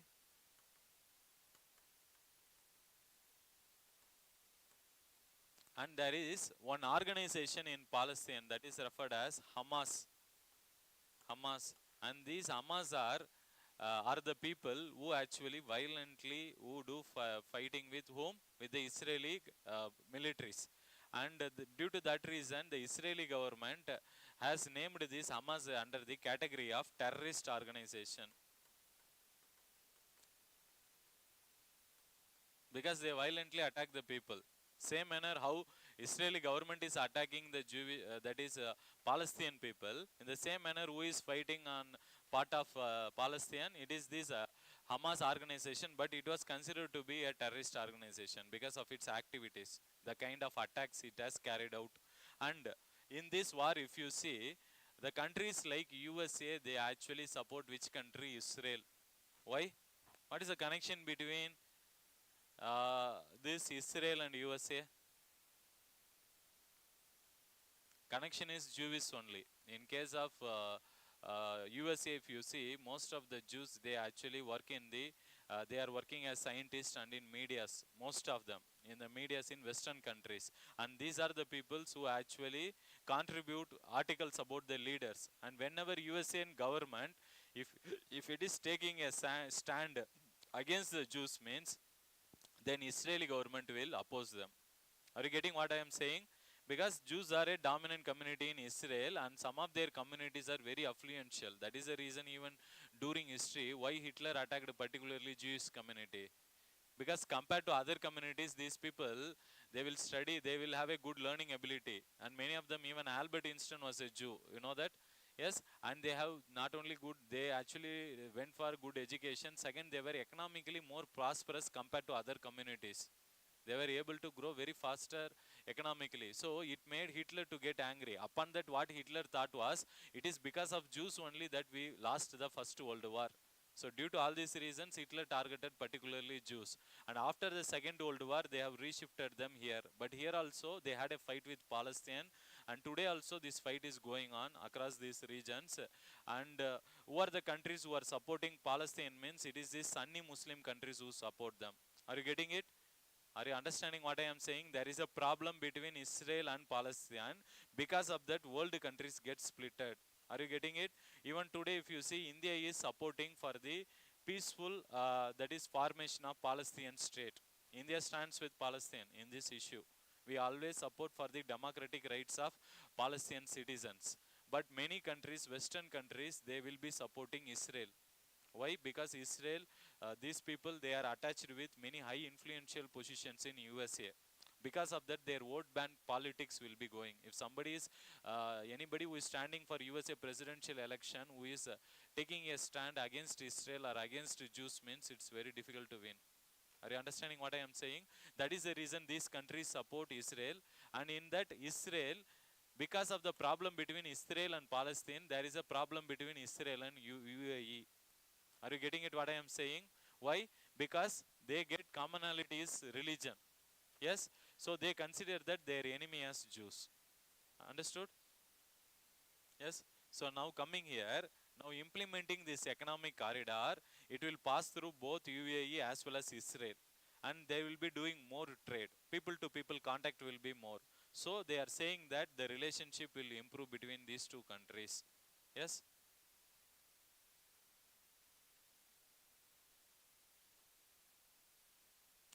Geo-economic significance, you know, it will lead to more trade, job creation, and then infrastructure it will do, and it will promote digital connectivity, all this, you know. And why it is important for India? Because we can first control Chinese actions who are dominant in the Indian Ocean region, as well as Pakistan who is showing dominance in this by not allowing India to trade with other countries. So now we can answer them in a better manner. And second, what they are saying is we can also reduce our import through that is our dependency on Iran. What is that Iran? Chabahar port, remember? I have told no Chabahar and the international north-south transport corridor. But the problem with Chabahar port is after reaching Chabahar, you have to pass through Afghanistan. And today in Afghanistan, Taliban is ruling. So we cannot execute this project. So we need to reduce this. So this particular India, Middle East, Europe corridor will help India. And here again, India can implement this project for African countries. Yes. And it will increase in trade competitiveness. What are the challenges we have? As I said, it is non-binding. Why it's not binding? They have just agreed it. Now they need finance for that. And in finance, what is the problem? Private sector should contribute. Remaining amount will be grants. That will be easily given. But private sector contribution, we need proper checks. Yes, next topic, third topic is G20 outcome. In G20 outcome, we know we have discussed G20 consists of 20 countries and it's a combination of developing and developed countries. In last class, we have said that G20 first meeting happened in which year? Finance Minister Summit. After the Southeast Asian financial crisis in 1998, first meeting happened, Finance Minister. And summit level meeting started at 2008. Kindly write it. Last class, we have said 2010, I think. But actually immediately followed by economic recession. That year only we met for the first time. Summit level means what? Meeting at the head of the state, president or prime minister. For India it is the prime minister, for USA it is the president. They started meeting from the time period of 2008. That is the year of economic recession. Due to that economic problem, the heads of the countries, they assembled together to come out with a coordinated response for the global economic crisis. Is it clear? Yes, so the first summit meeting happened in 2008, not 2010. That is that, which place it happened? Yekaterinburg. That is across the Ural mountains in Russia. That is also on fold mountain. Like Himalayas, Ural mountain is also a fold mountain. That is located in where? Russia. Yes. So theme we have discussed. What is the theme? What happened? Yekaterinburg is, yeah, sorry, BRICS Summit. G20 is where it happened in 2008. We have not discussed, yes. BRICS Summit only happened in Yekaterinburg. Very good, yes. So the theme of this summit is Vasudeva Kudumbakam, that is one family, one earth, one family, one future, which we have written last time only.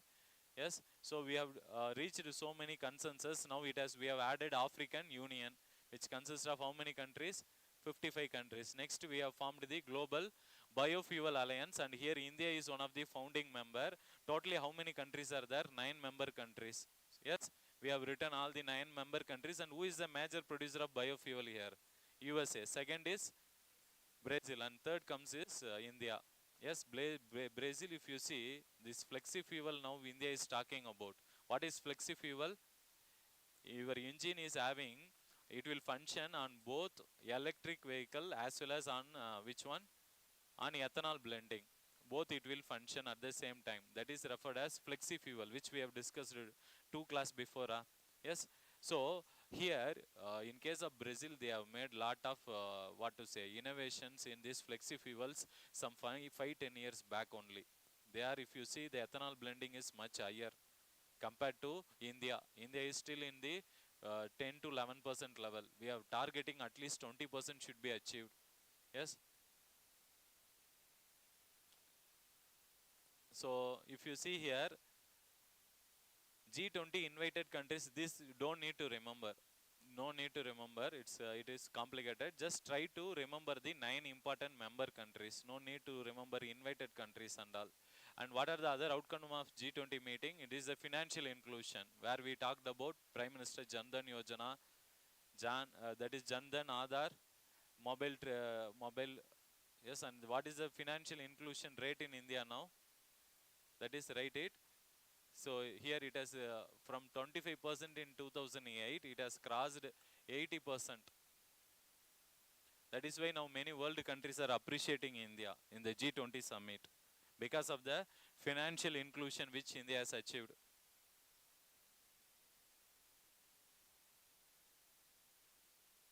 Yes, so UPI, cross-border payment with Singapore, everything is there. And renewable energy we have discussed, we should triple it by 2030. Yes, so 2050, correct it, 2030. 2030 only, no? 2050 we have written, correct it, 2030. 2030, that means what? Just 7 years to go. Within 7 years, I think it's an impossible target. 30,000 megawatt. So tripling that is, it takes time, but India can take the cooperation of world countries to achieve that target. 2030, not 2050. Just that is another 7 years we are targeting, tripling this global renewable energy. Yes, and with respect to this food security, we have last class we have talked about something called Black Sea Grain Initiative. Remember? Yes, because of this war in that is Ukraine, global food security crisis happened, and now countries are trying to revive the plan which they have implemented last year. Is it or not? Yes. So we are trying to do that. So this will also solve food security. We have discussed about this problem also in G20. That is the Ukraine war. And then we are also implementing a concept called Maharishi. What is Maharishi? Millets and other grains related international research initiative. So here we will create awareness about the benefits of millets with other countries. That is the main thing we are planning. Maharishi we have written already. Yes. So these two things we have forgotten to mention. In addition, we have something called, write it, agricultural market formation system and GeoGlam. GeoGlam, that is Group on Earth Observations, Global Agricultural Monitoring. These two are there. UPSC in prelims they can ask you. That is, GeoGlam is attached with which organization? As simple as that. BRICS, SCO, ASEAN, and then G20. So, what is this agricultural market information system? Here, related to the agricultural crops, their prices will be, the prices if it is going to rise further means, if it is going to rise in the next 1 month means that warning will be given using this agricultural market information system. How you will get the warning? Tomato price is going to rise means how will they get to know? Based on demand supply. How much supply is there in the market? Supply is stable or supply has reduced or supply has increased. Based on that, the price can be calculated or predicted. So that will be done in agricultural market information system. Which one? What stock?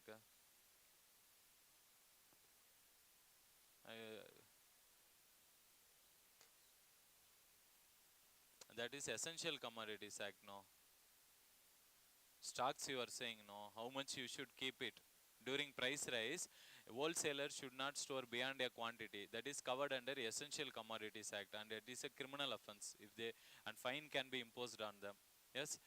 So agricultural market information is generally only concerned about food price volatility. So it will give that prediction earlier. Another one is GeoGlam. So under GeoGlam, what we do, we will design the that is What is that? Geoglam. So kindly write it. Here we will provide information related to agriculture, that is food security. Timely agricultural information. Timely agricultural information. One is on food price, second is on agricultural information. What are they? When rainfall will come, when the temperature will be increasing more. All these kind of weather related and all agriculture related information will be shared in Geoglam. Yes, and terrorism we have passed, we have actually came out with a strong declaration saying that terrorism in all its forms should be condemned. Is it clear? This we have already discussed. Yes, and in healthcare what we have discussed about something called One Health Initiative, that is WHO's One Health Initiative. And then second we have discussed about the problem of long COVID. There they are asking to do some research and come out with vaccine. Yes. So in addition to that, One Health approach we have discussed, which are important. And finance track, we have in G20 we have two tracks. One is finance track, another is Sherpa track. Finance track will consist of RBI governor and finance minister. Sherpa track will consist of representatives, that is on part of PM they will be representing the country. In finance track we have now taken some decision to regulate the digital currencies, because in India bitcoins and other currencies are not actually administered by RBI and they are not legally recognized. Yes, okay. They are not also illegal till now, but they are actually not, but government gives advisory to these people about the risk involved in it, because government RBI is not administering this digital currency. Except other currency it administers, only digital currency is not in its domain. So now we are planning to regulate that also. Not only in India, all the world countries we are now asking through G20 to have a coordinated response in regulating cryptocurrencies. Yes.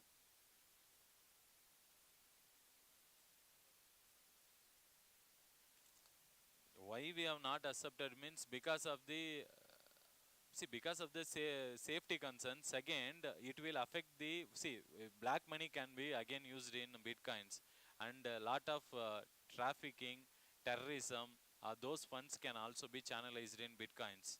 And whether it is accountable to the government, whatever money you are keeping in bitcoin and taking out, are you accountable? Yes, it can be kept as a suspicious activity because it does not come under the government control. So that is the reason government is concerned about. People can hide their black money in the form of bitcoins. These are some security concerns and economic concerns for India. But if you regulate it, you can allow it. That's why RBI is coming out with own digital currency called e-rupee. It is now again in the pilot project. It's going to come soon in India. Yes, so we are not against actually digital currency. We are only against the process in which they administer the digital currency. So one more thing is we also have a grouping called as Mercosur grouping. Just go to the South American map. South America, faster. South America. You have Brazil, Argentina, Uruguay, Paraguay. These are the four countries who are members of Mercosur. Mercosur, Preferential Trade Agreement. Brazil, what is the capital? Brasilia. Yes. Argentina, Buenos Aires. Uruguay, Montevideo. Montevideo. Yes. Paraguay, Asunciana. Mark it. Mark the countries along with their capital. Can you point out these four countries? Brazil and Argentina are very big. Yes, Uruguay and Paraguay are bit landlocked countries. See that? Yes, those four countries have formed an organization that is a trade organization that is called as, that is Mercosur.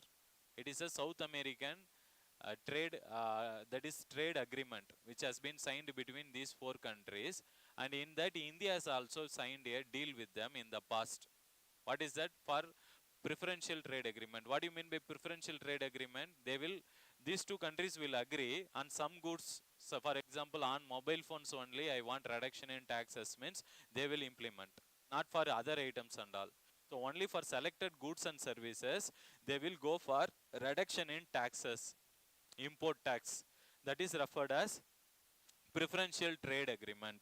So India is now planning to expand the number of items which are covered under preferential trade agreement. Are you getting it? But we are doing this when we started doing somewhat around 2009 itself. We have implemented this, but it is available only on limited number of goods. But India is now planning to include more countries, because we have met in G20, which are the countries in G20 who are the South American countries who are member of G20. Brazil and Argentina. So they were part of the meeting. So we had made an agreement with them also to continue this India Mercosur to the next level. And climate financing, now see here, now they are asking almost like 4 trillions per year for clean energy by 2030. Again by 2030 only one more target we kept, that is renewable energy.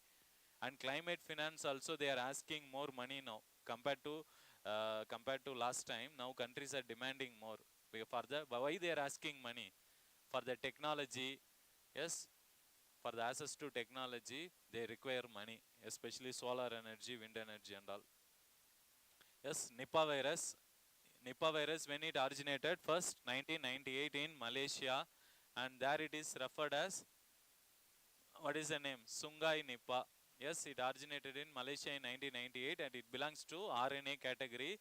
Yes, and it belongs to family. We all have written all this. Yes.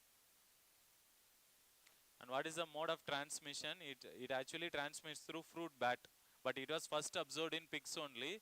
Later it is spreaded to other animals where they have given dogs, cats. So we have written that, right? Dogs, cats, sheep, goats, horses, other animals also. And it is also leading to encephalitis syndrome, that is inflammation of brain. What is the prevention? Currently there are no ways in. So you need to give some intensive support care. What is the support care we are going to give? Hot water and make them to take rest, that's all. It's very difficult. But infected person should be isolated immediately. Like so, we should maintain social distancing and other norms. Because from an infected person, the object which they touch and the fluids and secretions from their body, this can be, other person can get infected. And from animals also, various animals, if they get infected, through them also humans can get infected. So we have to maintain this properly. Otherwise, it is very difficult, because only one advantage is it is not having more fat, that is death in case of India. Yes. So the final one is Libyan flood. The city is Derna. Derna. We have written already Derna. How many people died? 5,000. So very huge devastating flood. Three main reasons what we said: extreme rainfall, that is extreme weather due to climatic change. And what is the second reason we said? Location, that is vulnerable geography. Yes. And what is the third reason we said? Crumbling infrastructure. These are the three prime reasons. These three prime reasons, and you can draw diagrams if they ask you in exam, and you can explain it. There is high chance they will ask you this in mains exam, not in prelims. In mains they may ask you, discuss the impact of climatic change on the recent Libyan floods. Yes. So they can ask you. Yes, we have attended this now. What is the answer? Japan. Yes. And this also we have given. Yes. Fine. Any doubts you have? Any doubts? So much we have discussed that today. Huh? 5 topics only, but subcomponents went more. About that is PGRIA. Yeah. What is PGRIA? Partnership for Global Infrastructure Investment. That mistake we made one. Then what is another mistake? Renewable energy target is 2030, not 50. These two things you need to correct. And Global Biofuel Alliance, a preliminary question can be expected. How many countries are there? Member 9 countries, and India will be getting benefited from this, and also the India Middle East Europe corridor. Kindly go and revise all this. You will be getting this PPT. Don't need to worry. But first read the notes, then come to the PPT. Fine. Any other doubts you have, or you want me to take any other topics, you can always tell me, or you can update me. If you want any doubts, suppose on any topic, sir, you kindly add this also, means we will add up. You want us to take, suppose on Silk Road only one separate topic, means we will do that, because it's a very big topic. I have not traveled that much deep, because it's not relevant now. When the time comes, anything related to Indo-China issue, we will go into that. Is it fine? Yes? Any doubts, Vignesh? Hmm. Hmm.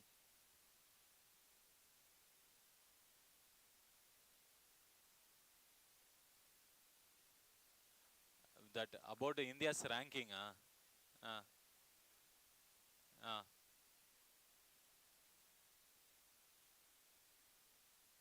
uh, okay, sir, I will take that topic next class. Multidimensional poverty index. Okay, I will take that topic in next class. Any other topic? Tell me. Kannada, va? Kannada is far, far, far. But I will talk about it at least for 5-10 minutes. Khalistan moment, Khalistan moment I will talk with respect to the concern for India, security concern we have. Because Khalistan, those people, they actually assassinated our Prime Minister Indira Gandhi also. That time only they started demanding the separate state for Khalistan, but she did not agree to that. During that time, they actually assassinated her. And recently, these Khalistani people, because most of the Punjabi Sikh people settled in Canada, and there they are, some of them are actually ministers also. Because of the government support, what these people did is, on our Independence Day, I think, this Independence Day only, they went and hoisted the Khalistan flag in our embassy in Canada, which created a huge controversy because we don't recognize Khalistan as a separate state. And second, these kind of activities should be criticized or action should be taken by Canadian government. See, now in India, we are not encouraging any movements which are against any country. So the same should be reciprocated by Canada, but they did not do. So we are unhappy with Canada regarding that aspect. And recently, after the G20 summit, he did not get a flight also, they said. See, those are, but for us, Canada is not going to be that much important. We should be concerned about the neighboring countries, which is part of syllabus. Prelims, they can ask you anything very concerning issue, impactful issue is coming about Canada, we will try to cover. Otherwise, this much is the background which is going on. Any other topics which you want me to take? Constitutional? This India, Bharat. Okay, constitutional issue only let me take. We should not go into the political debate into that. That's a problem. We will do that.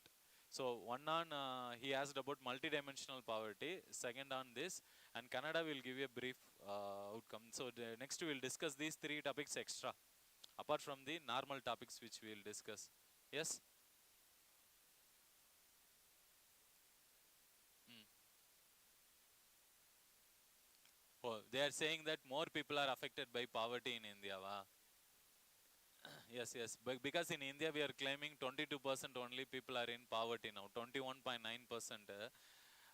But multidimensional poverty index is a broader indicator where we will consider access to where is the school is located, how much distance it is located, where is the drinking water facility located, whether tap is located within home or outside the home. Suppose if it is located outside the home, how long a person has to travel. Suppose if he is traveling more than 30 minutes means, then he is considered to be vulnerable. He is affected by poverty with respect to that parameter. If he is going to a school and that school is located about so much distance, beyond a particular distance, then that person is affected by multidimensional poverty index. So we have a strict criteria when it comes to multidimensional poverty index. So generally, if you see average now, our normal BPL, what we say as per NSSO data, what Tendulkar committee and other committee we say in India, that is based on only income as a predominant factor. Mm, mm. Okay, I will go through that. I will go through that and I will update you. Kashyap, you have any doubt? Everything is you understood? Any doubts? Anybody? Fine, sir, leave me, sir. We'll go Sunday. Yes, everybody understood what we have discussed. Yes. So try to attend all the classes. We'll come up with still more topics in the coming class. Today, since G20 and other topics are very lengthy, we did not go into more issues. We'll try to cover at least 10 issues in the coming classes. Fine? Yes, thank you.